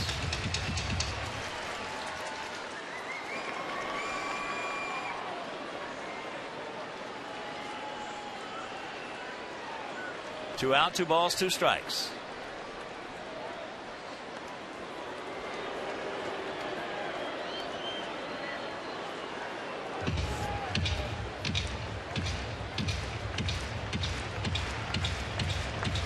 He's trying to do everything he can to change it up. There's no one way you can consistently get Gonzalez out. See what he does here. There it is again. That changeup, he gone. We have completed 5 and we lead it by 3.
As a 3-up, 3-down inning, Mazda will make a donation to Chicago White Sox charities to aid the fight against hunger in the Chicagoland area. Brought to you by your Chicagoland and Northwest Indiana Mazda dealers. So purchase your tickets today by visiting WhiteSox.com or calling 866-SOX-GAME.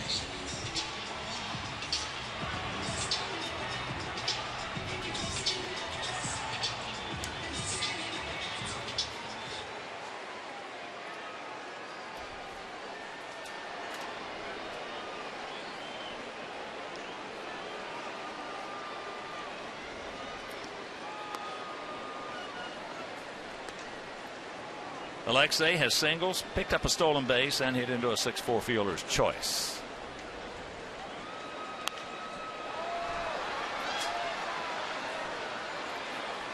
And now fouled out to Butero. So 1 out. Not much room down the line in foul territory here, but a whole lot of room behind the plate and along each baseline. So yeah, very similar to Yankee Stadium. Yeah, that's very much the pitcher's advantage.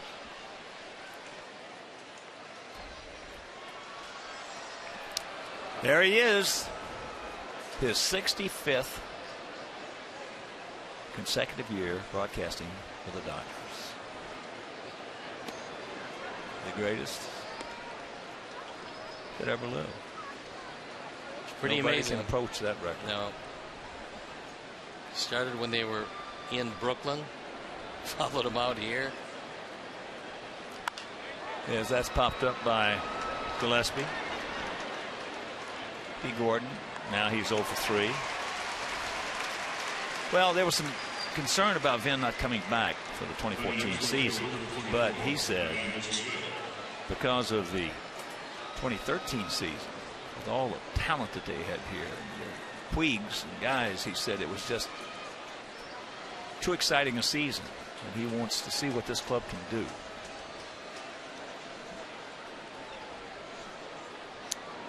And one of the nicest gentlemen that you would ever have the opportunity to meet and talk with.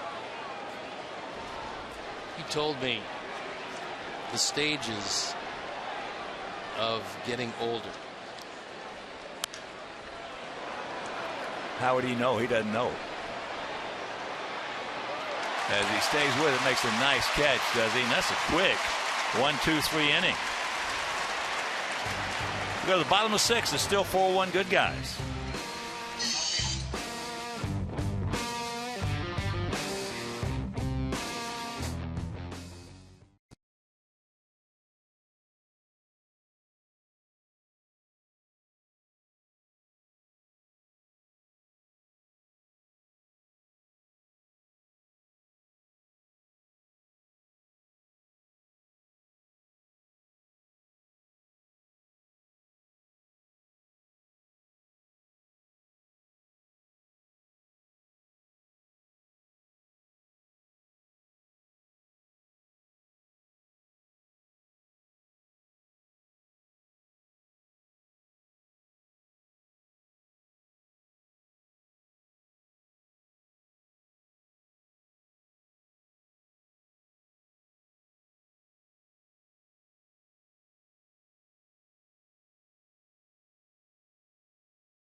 Just to give you an idea of how long he's been with the Dodgers, his 65th year, he started his career when Harry Truman was president. Now, you just think for a minute. The man has had the same job from the time Harry Truman was president, says John Reynolds, our stage manager extraordinaire. Now, how many people do you know has had the same job from the time Harry Truman was president? I don't know anybody. Me either. I'm not sure there are too many of them around. Me either. Kemp 1 for 2 with a single and a run scored.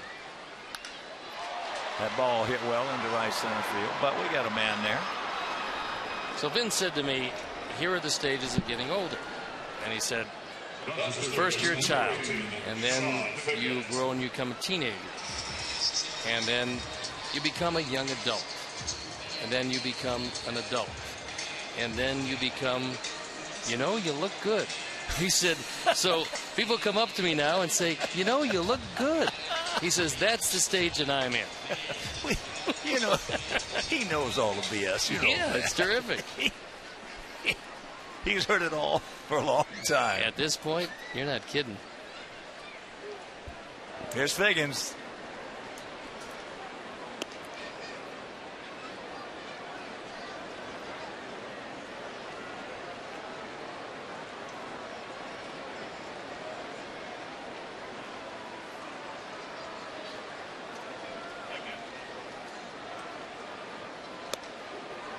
There's a strike.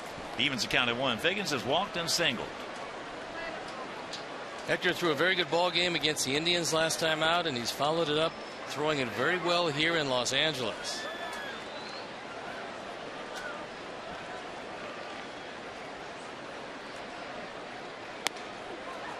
And there's the strike.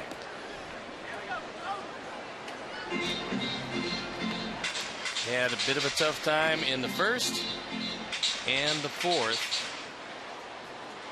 Second inning, he gave up the run because of the 2 walks and the base hit, but got out with only 1 run, which was a good job of that.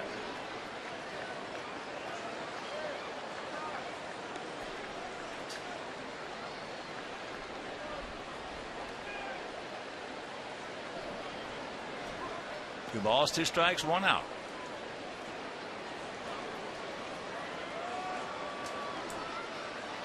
If you're just tuning in, Wesley started off pretty shaky in the first couple of innings. With 2 out, a double by Puig, a walk, but then he struck out Gonzalez. Yeah, there's Petrichka. Then in the second inning, leadoff single, a walk, an out. Another walk, sacrifice fly, and that's when they got their run. So we have 2 out here.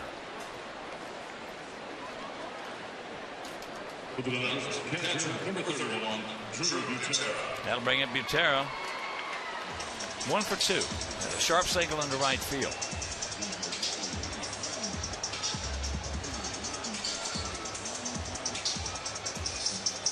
Paul Maholm is loosening up in the bullpen for the Dodgers. There's a terrific book about Vin Scully. Pull Up a Chair by Kurt Smith.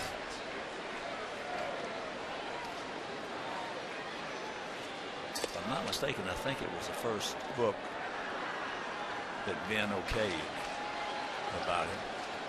Some great stuff in there if you're a baseball fan or a Vin Scully fan.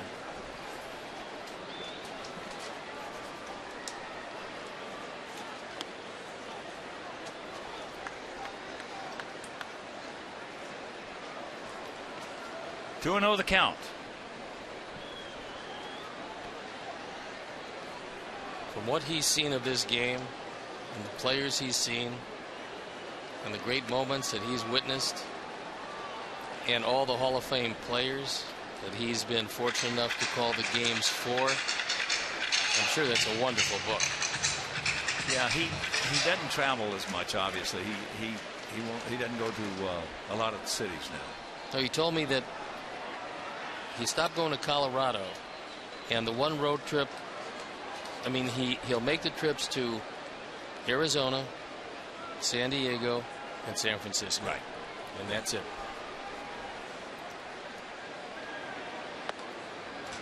And he walks them, and they're going to take Aaron down for a pinch hitter.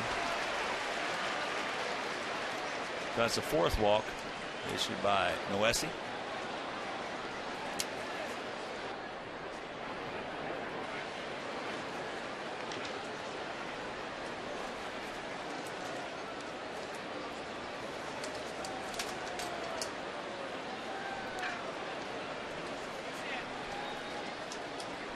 On our Xfinity Speed replay, it was the last at bat as Dan Herron, trying to help himself, eases it up the middle, but Gordon Beckham right there to make the play, saving at least a run. And what a play it was. Xfinity, your home for the most live sports. Jamie Romack comes out, and with that, Don Cooper goes to the mound to give Noesi the scouting report. Exactly what they have on Romack and what they expect to do with it.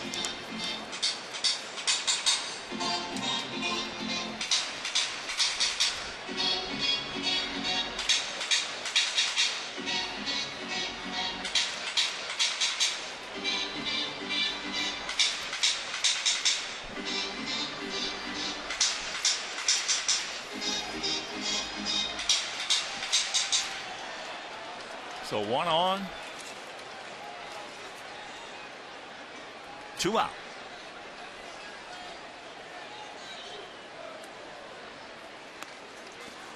He looks at first pitch strike.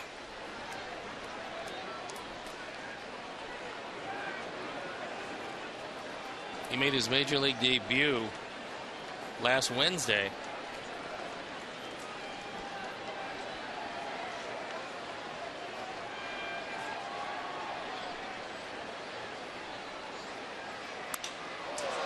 That's hit softly into left field.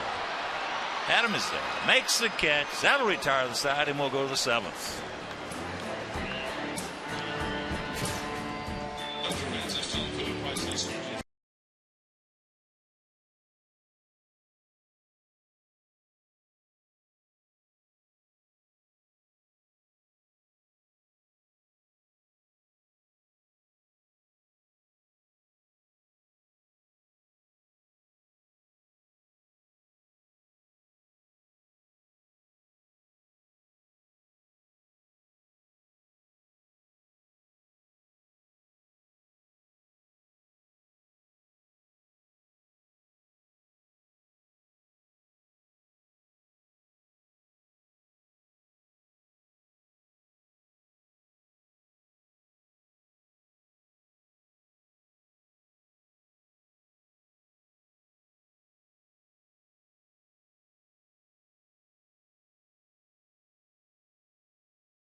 This year, his ERA just under 5. He started 7 games. This will be his 15th overall, 8th out of the pen. 44 innings, 54 hits. He's given up 8 home runs, which is a high total, and walked more than he struck out. That's not particularly good. Well, Paul's been one of those guys who's either been good or bad. There hasn't been a whole bunch of in between, you know, and he's had stretches where he's been really tough. And he's had stretches when he couldn't get guys out. He's a soft-tossing left-hander that has to be perfect with his control, and he had a pretty good run at it with the Cubs as a starter. That was one of those streaks when he hit. Yep. He was good.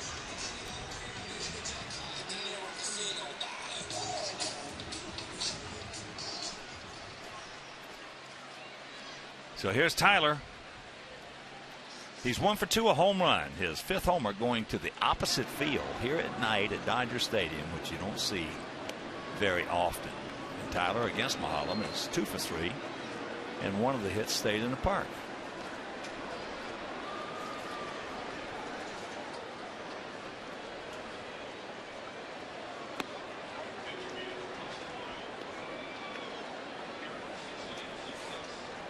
Now field straight up, spread out, about equidistant.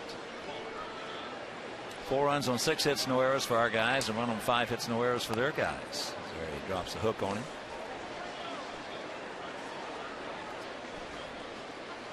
Paul Konerko in the on deck circle. He's going to come on to pinch hit against Mahalam.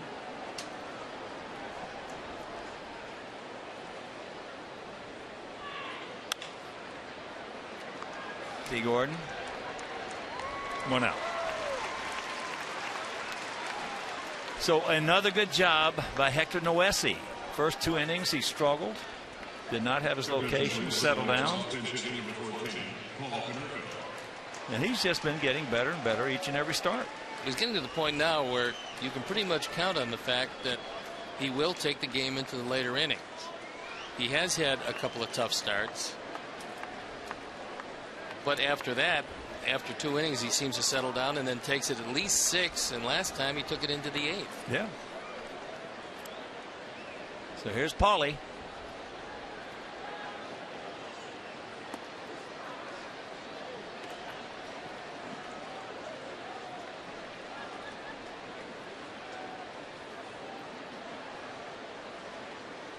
Paulie, 3 homers, 17 RBIs.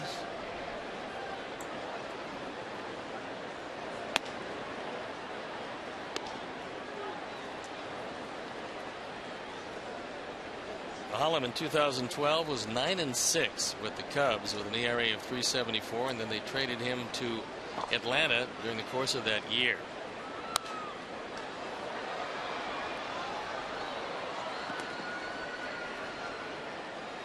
Well, when we've seen him against us and he was good, he did not mess around with the middle of the plate. He was outside corner out, inside corner in.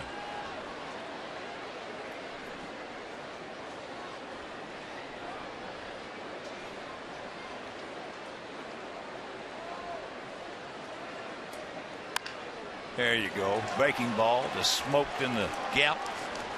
A roller. Attaboy, Paulie. And that'll bring up Adam Eaton.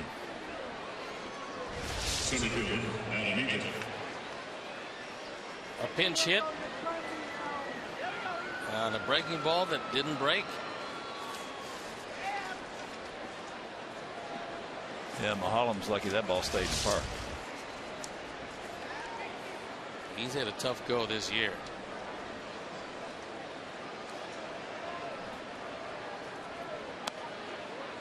Breaking ball strike. Adam, who grounded to short leading off the ball game. Then he walked and scored in the 3rd. Then in the 5th he was called out on strikes. And second strike that was called on him was not a strike. Put him in an 0-2 hole, and then he made a real good pitch on him. Uh-oh.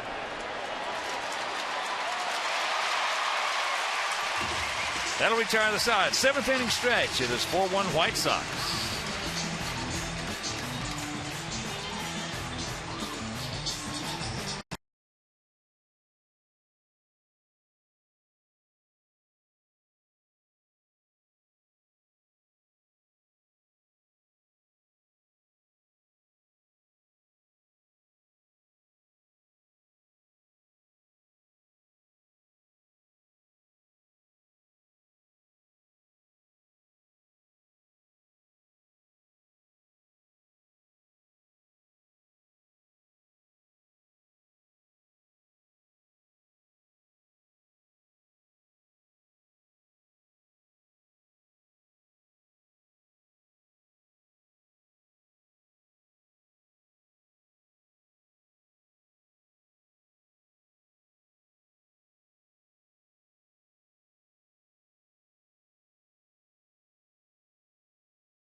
Victor Nuese pitched out of a couple of jams, one in the first inning with 2 out, double by Puig, and a walk to Ramirez, but he got Gonzalez.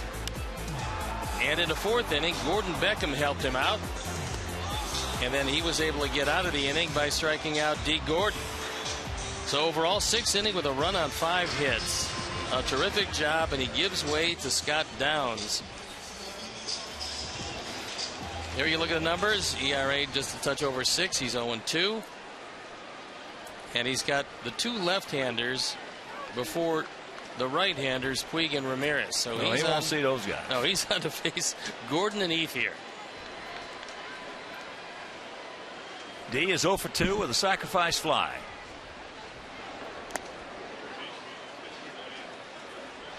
We know his dad, Tom, is watching down in Windermere. And we send you our love, buddy. We enjoyed you so much when you were with us. At one time, Tom Gordon had some of the best right-handed stuff in all of baseball. Well, he threw deceptively hard for a guy that was slightly built, but had just an overwhelming curveball. Unreal. Yep, straight over the top, a nose-to-toes curveball that was pretty much unhittable. Well, it was probably one of the hardest big breaking curveballs you'll ever see. Usually when you see a big breaking curveball, it's a little slower paced. His was, you could hear it. And he apparently has very good genes, because he's passed them on to a few of his kids, and they've done pretty well. Yeah.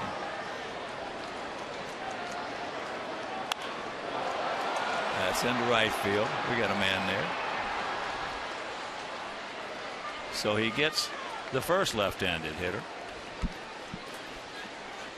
And you can join the WhiteSox.com blacklist for free and receive the White Sox Wire email newsletter, exclusive ticket offers and pre-sales, video sneak peeks, breaking news alerts, and much, much more. So visit WhiteSox.com/blacklist. Yeah, Tom is a nice person. Good teammate.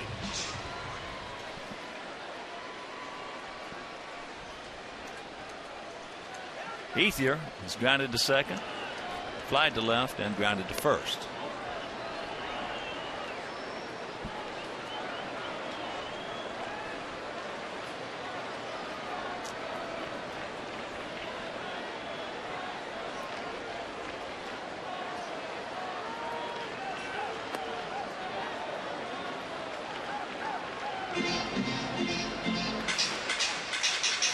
Don't need any walks. 2-0 the count.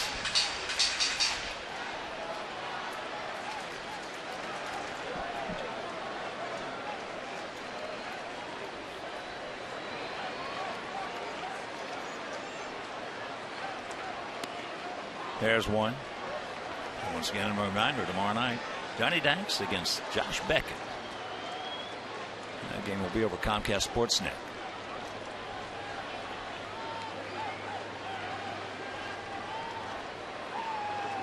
Two-one pitch. Took a little something off of it. Got it down to 81, and a big hack, no contact.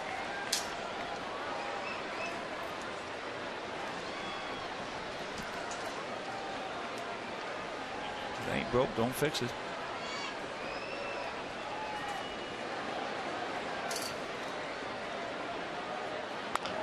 Another one. Pretty good idea. Had Ethier way out in front of it.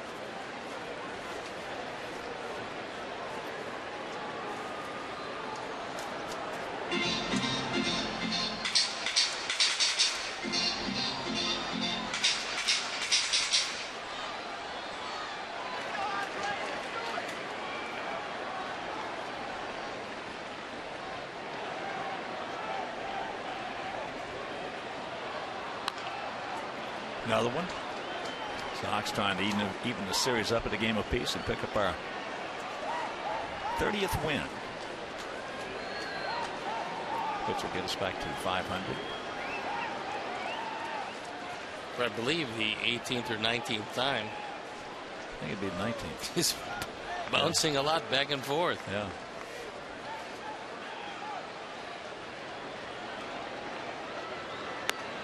He gone. 2 down. And here comes Robin. So Scott Downs did the job. He was brought on to face the 2 left-handers. He got the fly out and the strikeout.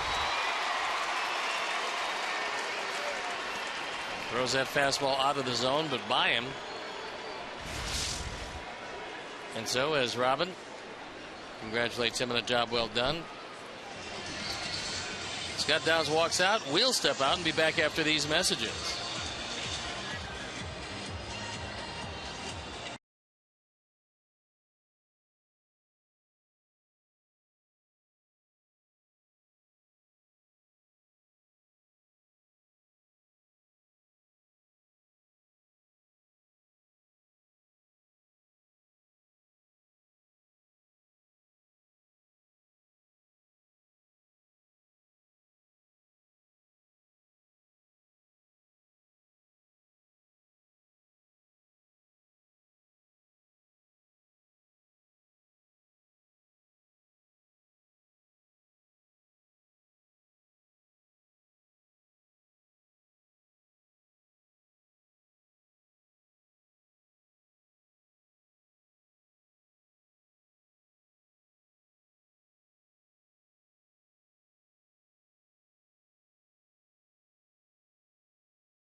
Does not have a record. He does have a fine 1.42 ERA. He's on for the 24th time. Oda's hitting just 185. Those are pretty good numbers. 20 hits in 31 2/3 innings. And the first man he's going to be looking at tonight is going to be the man who's 2 for 3, Yasiel Puig.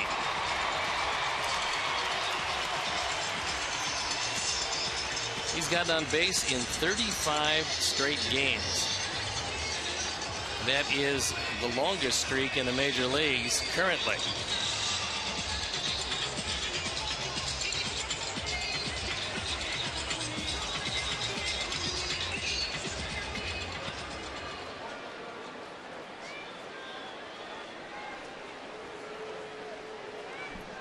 The very exciting Yasiel Puig. When you're talking about him, you're talking about our Jose Abreu, you're talking about Avisail Garcia. You're talking about your George Springer from Houston. You're talking about some great young talent coming in to the big leagues. And we're seeing a whole lot of it because we have had so many injuries. It's opening the door for these young guys who would maybe come up down the road to come up now, and they're showing that there's a lot of talent around major leagues. Marcus Semien, I mean, you know, there was what you call an unfortunate circumstance. Marcus did everything that they asked him to do, came up with some great big base hits for us. But it was a numbers situation where when Jose was coming back, had to get a spot. In his stage, you can't let him sit on the bench. I mean, no way. Would he be valuable for you? Bats. Yeah, he would be, but he needs 4 and 5 at bats every day. He'll be back, and he'll play a long time in the big leagues. Marcus will. Way out. 3-1. But when you talk about our guys, our young ones that are here, your Abreu's and your Adam Eatons, you know, and our young guys, Tank. And then you're talking about our Garcia for next year, Avisail. Then you're talking about our Marcus Semien. Then you're talking about our Micah Johnson. Micah's got a chance to be a game changer. 84 stolen bases last year. It's going to be fun for a few years around here with White Sox baseball. Full count. That's a good fastball right in on the hands and Puig in a fastball count got one that he really couldn't handle, but he was able to foul it off.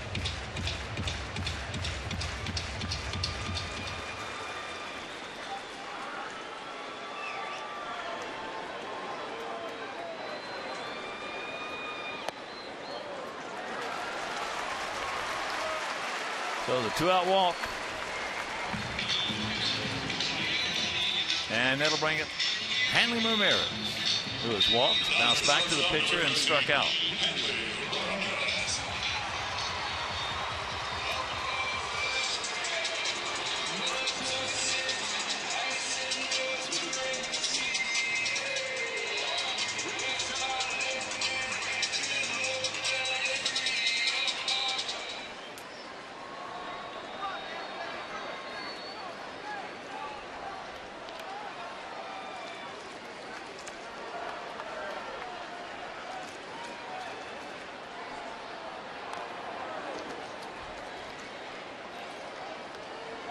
Yeah, I'll tell you.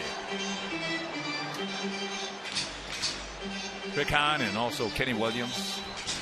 Kenny Williams and Rick got this club in this position right now to be a force for a while. It's going to be interesting to see the draft.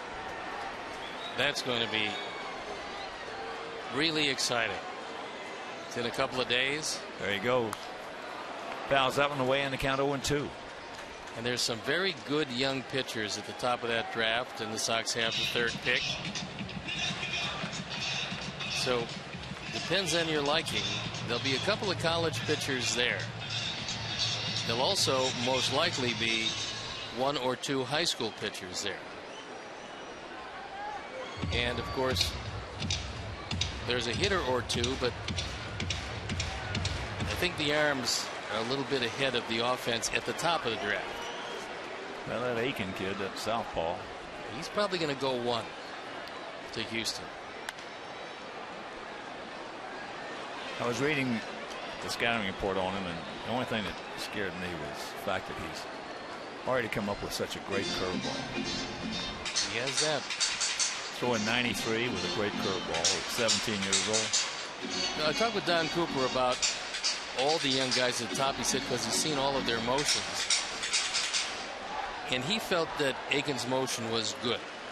He liked what he saw of the motion and everything else that went with it. But again, he's a high school pitcher. You know, you take him to the top of the draft, you pay what first slot's going to be. Well, the numbers don't show it. Yeah, it's numbers just don't show it. High school pitcher. It's a huge gamble. Yeah, it is. Huge gamble.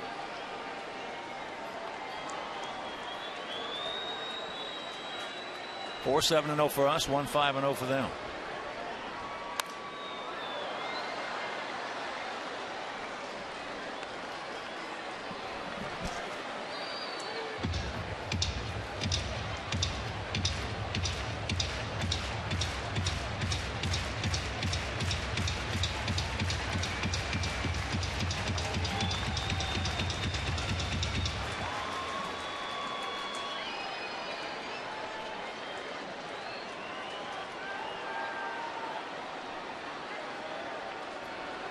Once again, the 0-2. That's down there.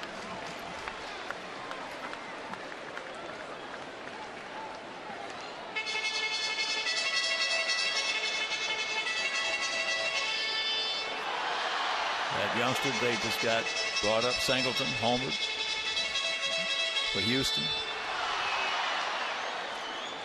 So now they have Singleton and Springer. They're two, along with Correa, 2 of their 3 top offensive prospects. I don't know in about the big leagues. Singleton. We know about Springer. Yeah. The mouth lies, the eyes don't. You watch that kid play. No, he's really good.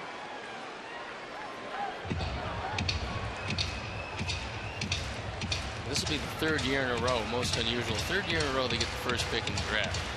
You're not going to see that too often. Or ever again, I don't believe. Don't go full. Take him right here. 2-2. Watch out. Well, the camera boys had to get down in a hurry with that one.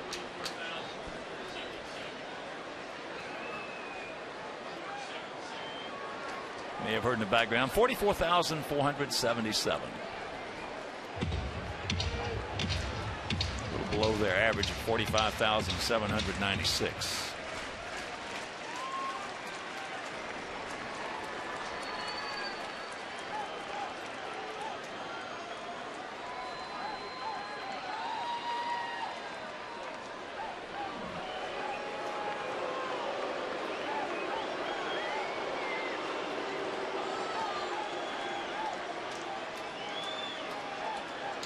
Well, Jake, for the most part, has tried to stay inside. He's missed low a few times. That's the 8th pitch of the at-bat.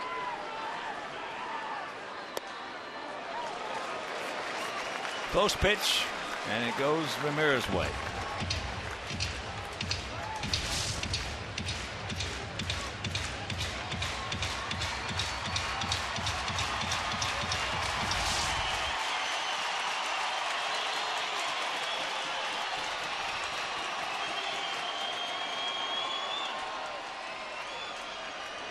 Don't need any walks.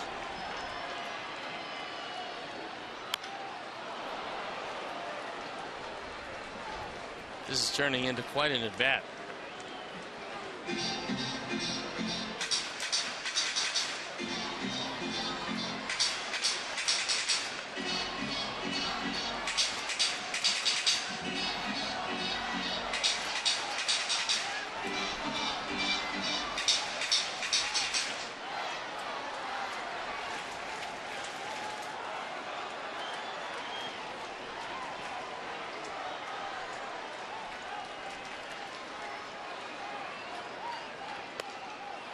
Back-to-back walks here in the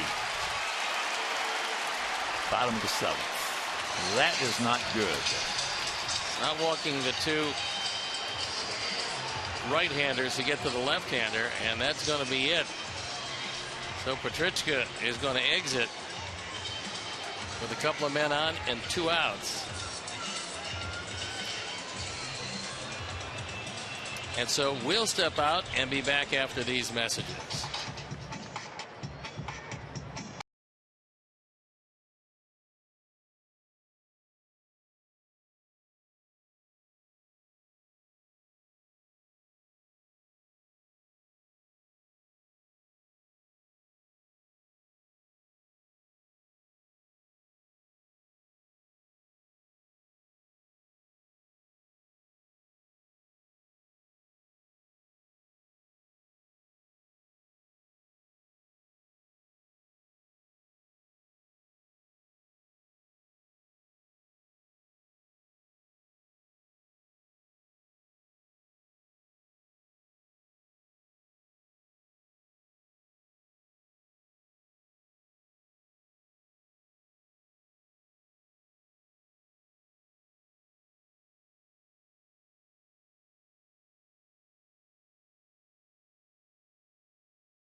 .164 on for the 16th time. He inherits runners at first and second.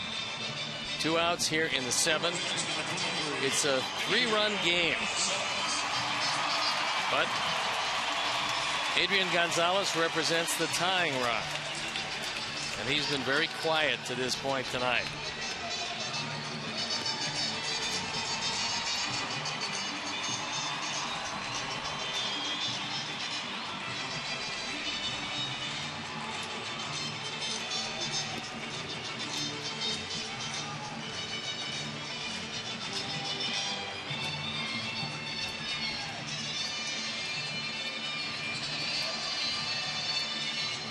A couple more former countrymen.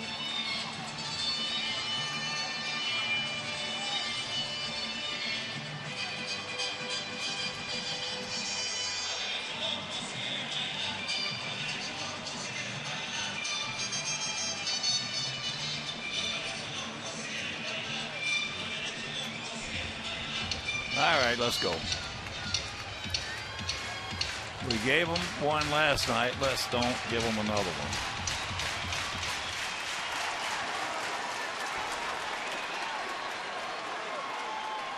Gonzalez has been rolling over on a lot of pitches low and away.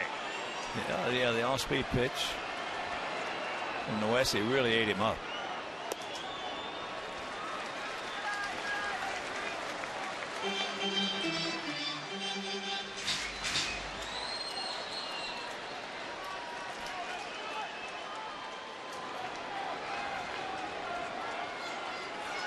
Two out, two on. Here's a strike. So the count 1-1.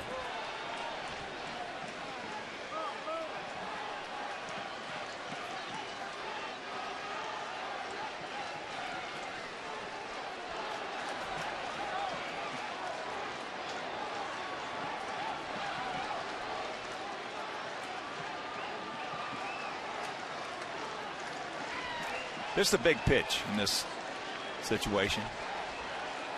The 1-1.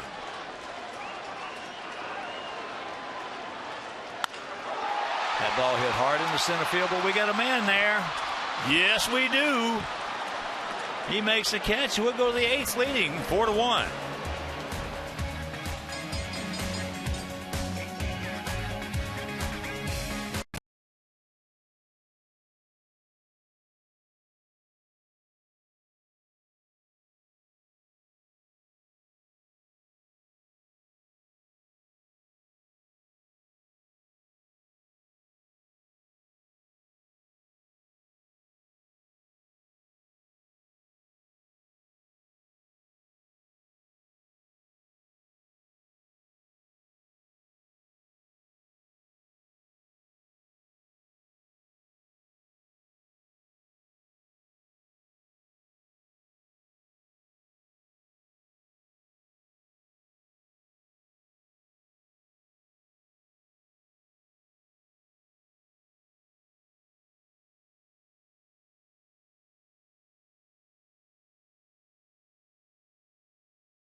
Sox about hit the Dodgers 7-5, but it's been a narrowless game. Noesi had quite a night, 6 innings, 5 hits, just a 1 earned run. And Abreu's 2-run homer in the first inning kicked things off right. His second 2-run homer in as many nights, and he's driven in 5 total in his first 2 back off the disabled list. Start something special with great leases and low financing on a new Honda. Visit shophonda.com or your local Honda dealer. First pitch strike to Gordon Beckham, leading off here in the top of the 8th. It'll be Beckham, Abreu, then Dunn.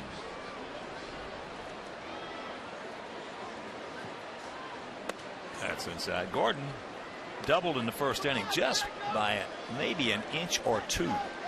An inch or two. Missed a home run. Hit right on the edge of the top and bounced back in. And then he singled in the 3rd and flied deep to center in the 5th. Got sawed off right there. 1 out.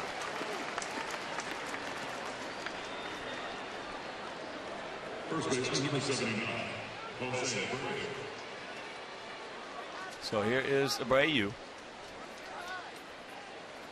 A 2-run homer in the first, RBI ground out in the third, and a single in the fifth.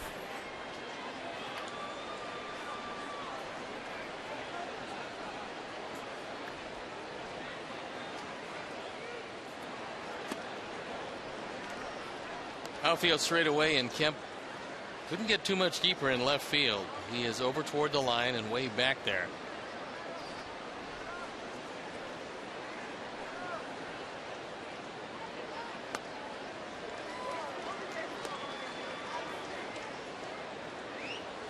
That was a pretty good fastball by Mahalam. It had good movement, and he kept it low and away.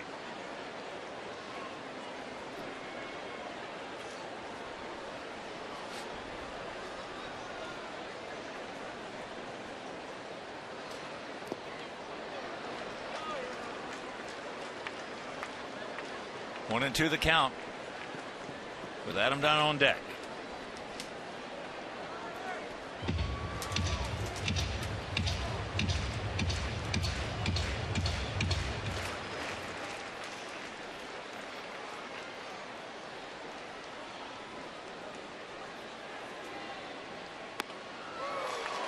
That's a good pitch right there. Breaking ball down and in. Yeah, he kept it low and in. He kept it in a spot where Ryu could really do nothing with it. If he hits it at all, he's going to yank it foul. And he didn't get much of a piece of it. So here's Adam. He's 0 for 3 tonight. In case you're just tuning in, Hector Noesi started for us, went 6 innings, giving up 1 run, 4 hits, 4 walks, 6 strikeouts. Struggled in the first 2 innings, and after that settled down very nicely.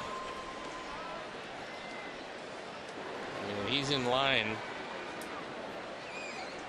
to win his first game in a White Sox uniform. Well, last time out, he pitched terrific. They're taking the game in the 8th inning, and certainly should have won that one, but he didn't. Yeah.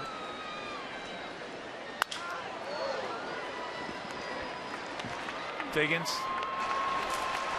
So that'll be a 5-3 put out if you're scoring along with us, and we'll go to the bottom of the 8th.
Prize sale on June 21st at U.S. Cellular Field. You can take home a piece of White Sox history, including game-used equipment, jerseys, hats, and much, much more.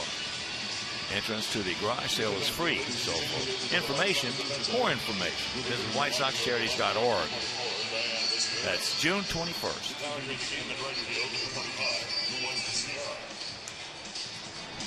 Marcia Sierra moves into right field as Viciado moves over to the left.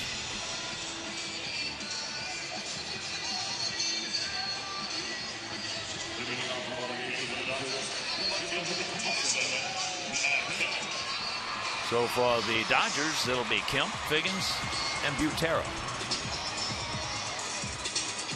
4-7-0 for our guys, 1-5-0 for their guys.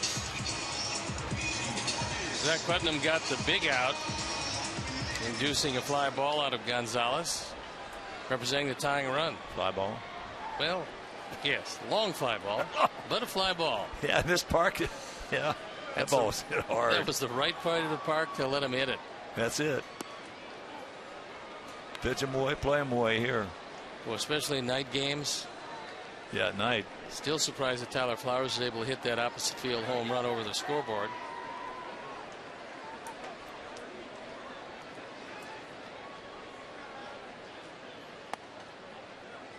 No walks. 2-0.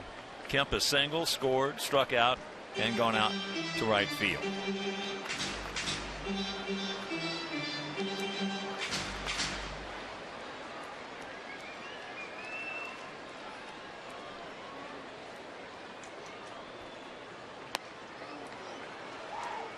Two and one.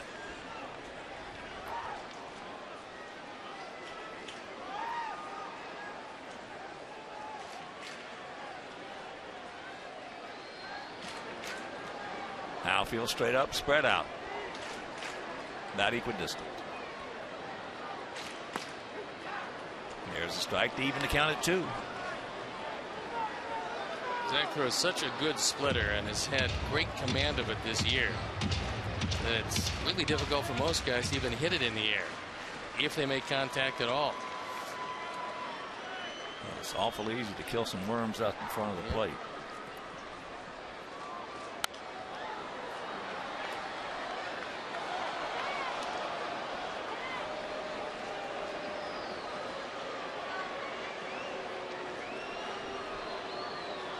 Johnny Danks against Josh Beckett tomorrow night. A game on Comcast Sportsnet, and we'll have an off day on Thursday and Friday, Saturday, and Sunday from the Big E in Anaheim. He gone. There it is. Big out. 1 out. The disappearing splitter. Kemp was able to foul off the pitch before, but not that one. In that Anaheim series, Andre Rienzo against Jared Weaver on Friday. On Saturday, Chris Sale against Matt Shoemaker. Now, Friday and Saturday, the game will be over Comcast Sportsnet, and Sunday it'll be right back here on WGN.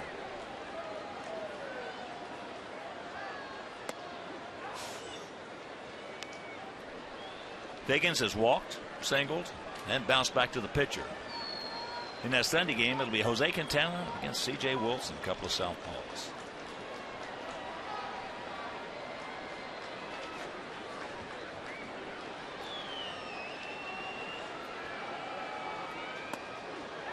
There's the strike. 0-2.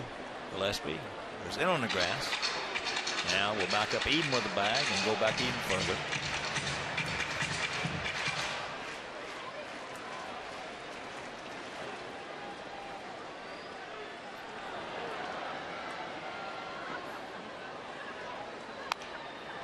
Connor. 2 down.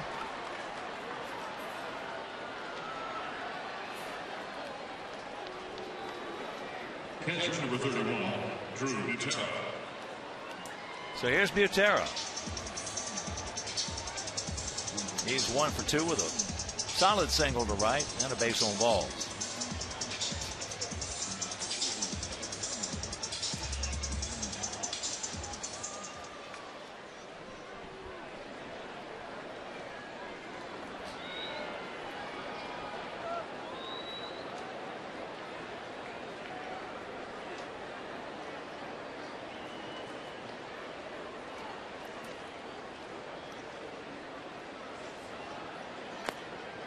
Takes one away.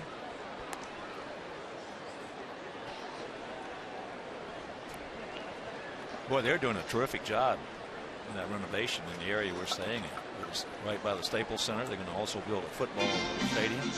LA Live. Well, I'm telling you, it is absolutely magnificent. Terrific hotel we're staying at, the JW Marriott.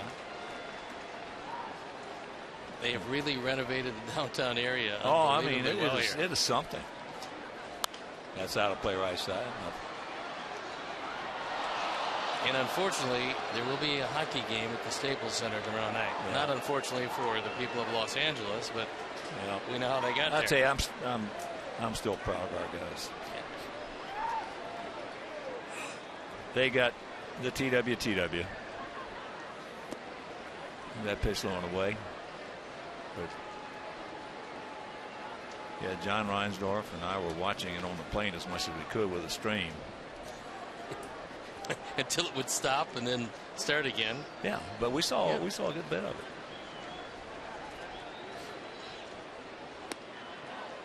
No walks. 3-1.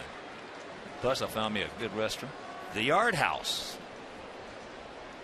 right around the corner from the hotel. It's a good place.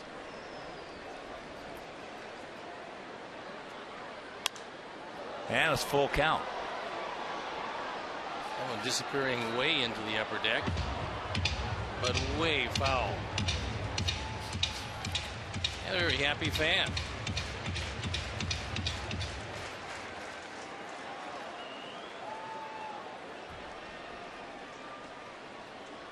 Pale. Alexei, no chance. So Butera with an infield single.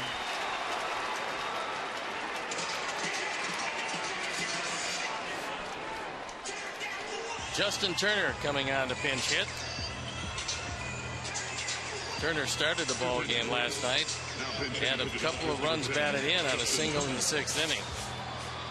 That was the big 5-run 6th, and there's a look at what Turner has done. He's played most of the time at third base in the absence of Juan Uribe. Since Uribe went on the DL, Turner has done a terrific job. And yesterday, Don Mattingly was singing his praises. Tonight he comes on as a pinch hitter.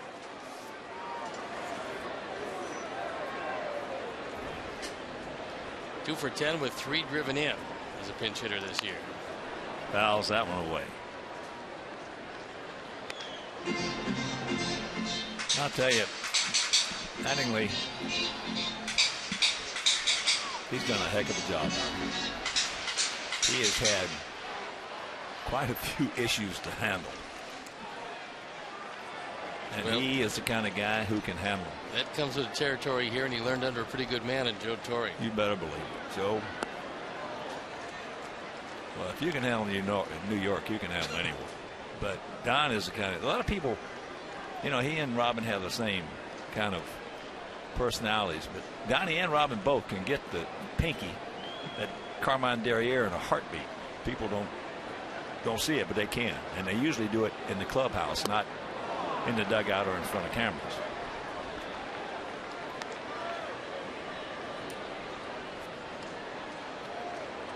One and two the count.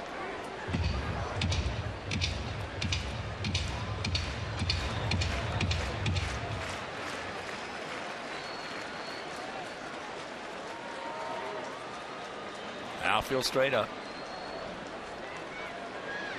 Let's get this inning over right here. 2-2.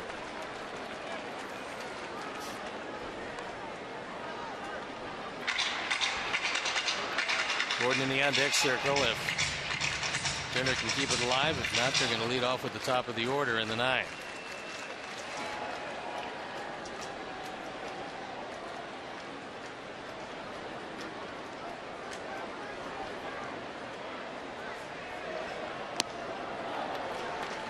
Close. Full count. We don't need any walks.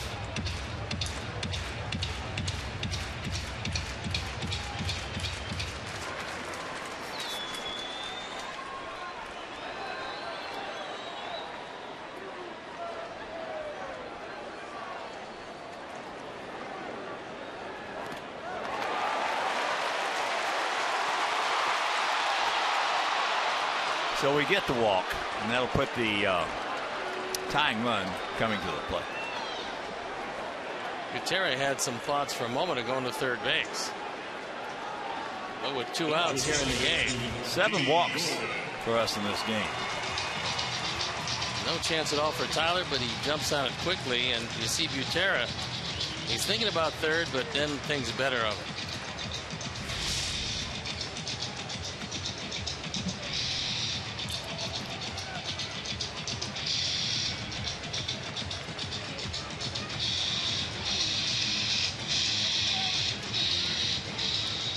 Seven walks.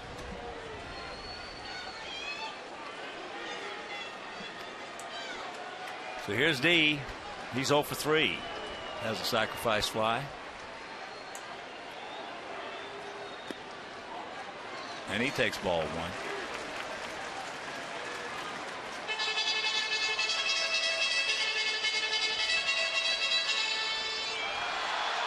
And here comes Don Cooper.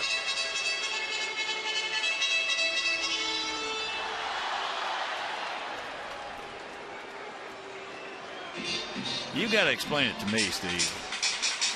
How you can get 2 outs real quick, and then all of a sudden it gets a little tough. That's what happened last inning. The first 2 outs in the 7th. Jake had some trouble getting the ball over the plate before Putnam got out of it. Now quick 2 outs here in the 8th, and an infield hit. But the big thing is walking the pinch hitter. That's what I'm saying. Now you keep it alive for moving to the top to Gordon. Just trying to be so fine. It's unreal.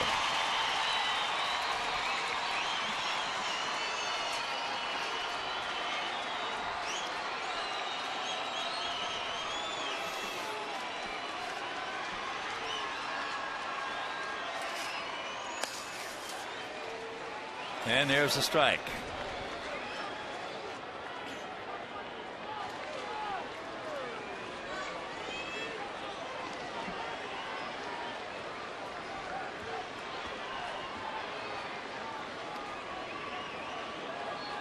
Ethier on deck. That's in the center field. It's going to hang up for our guy. It is. So that's a hang whoop-em for D. Gordon. Hit it right on the money. Meanwhile, we will go to the 9th.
.com at bat on your favorite mobile phone or tablet.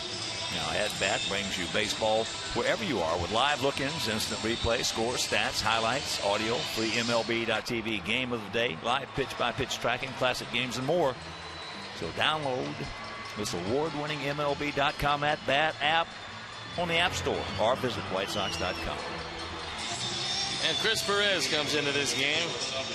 He's 0-2. The ERA 5.32 on for the 25th time.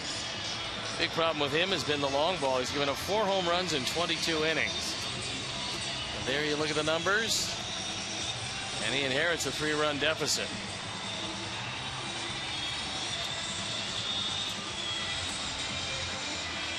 So it'll be Alexei, Gillespie, and Tank. Alexei faced Chris 13 times, has 3 hits.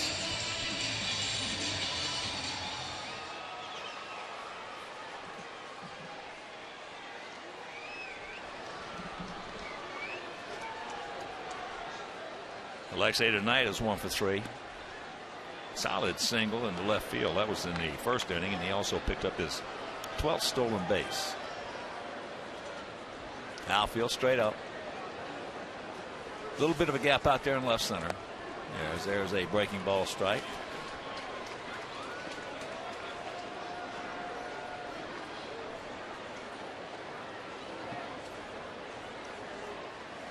Four 7-0 for us, 1-6-0 for them. That ball's hit hard, but right at him. That's a hang woofle. Man.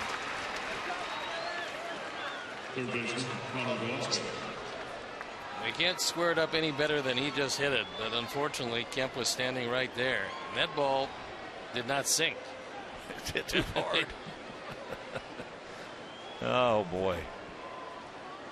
So here's Gillespie. He's popped to short, grounded to second, and popped to second.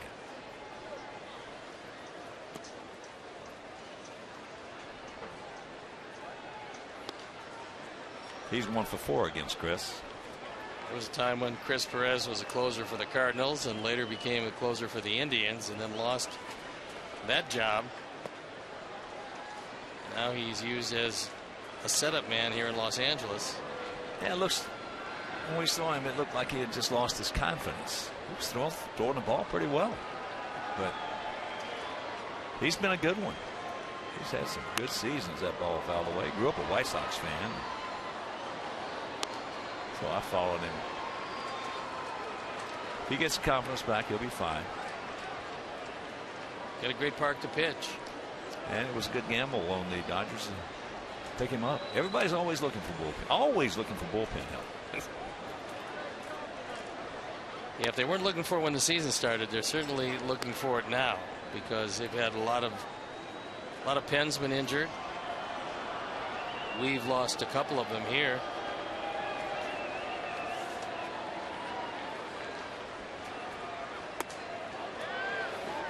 They did not go, and that's ball 4.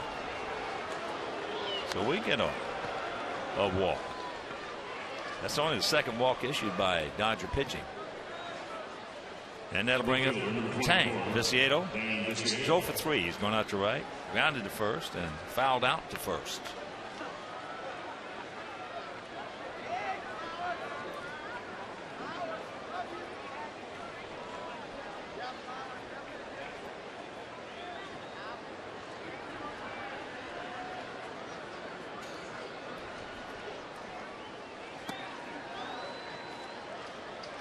Looks at that breaking ball nicely.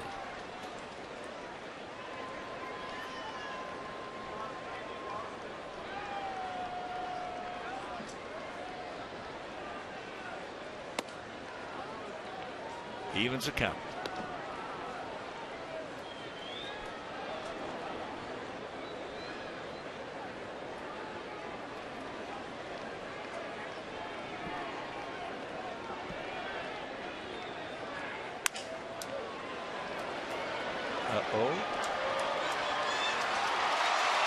Gordon guns it over. Pretty good. Pretty good arm right there. Meanwhile, we'll go to the bottom of the ninth. It'll be Ethier, Puig, and Hanley Ramirez.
Ronald Belisario will throw against his former mates. Belisario at 3-3, the ERA 5.10, on for the 26th time. And he's got 3 saves. 30 innings, he's fanned 23, he's walked 8. And he's got to go right through the heart of this pretty good Dodger order.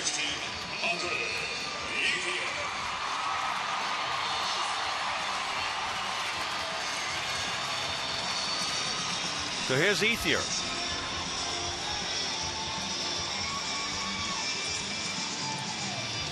He is 0 for 4. He's grounded to second, flied to left, grounded to first, and struck out.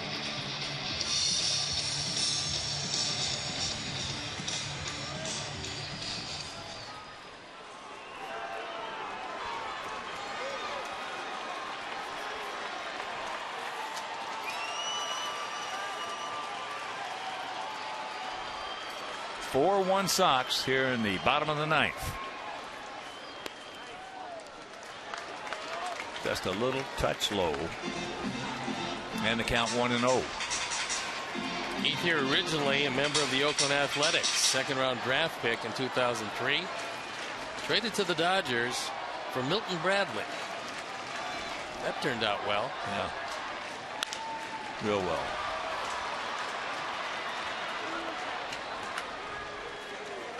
A big out.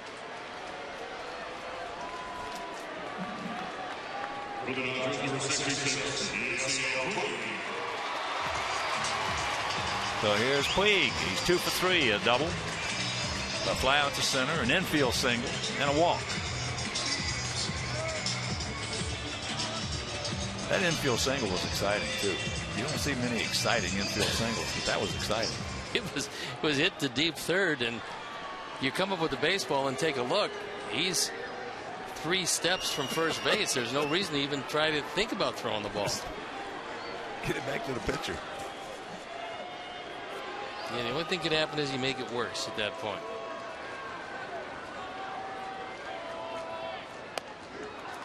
First pitch strike. That one at 96.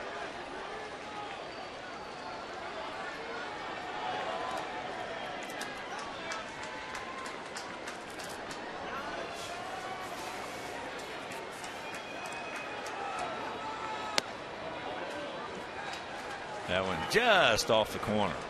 Looks like Ronald is a little psyched up to face his former mates because it's 96 and 97 on the 2 fastballs. Yeah, you know, you get that adrenaline.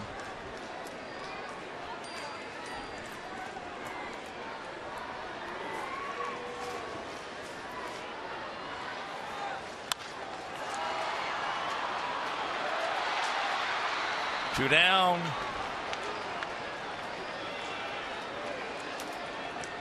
Shortstop number 13, Hanley Ramirez. So 2 quick out, and here comes the shortstop, Hanley Ramirez. Hanley has walked twice, grounded back to the pitcher, and struck out.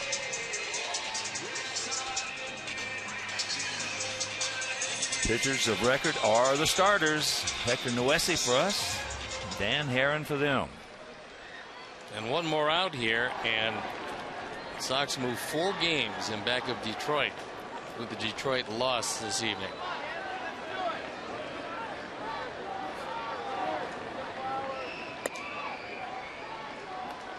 That one at 97.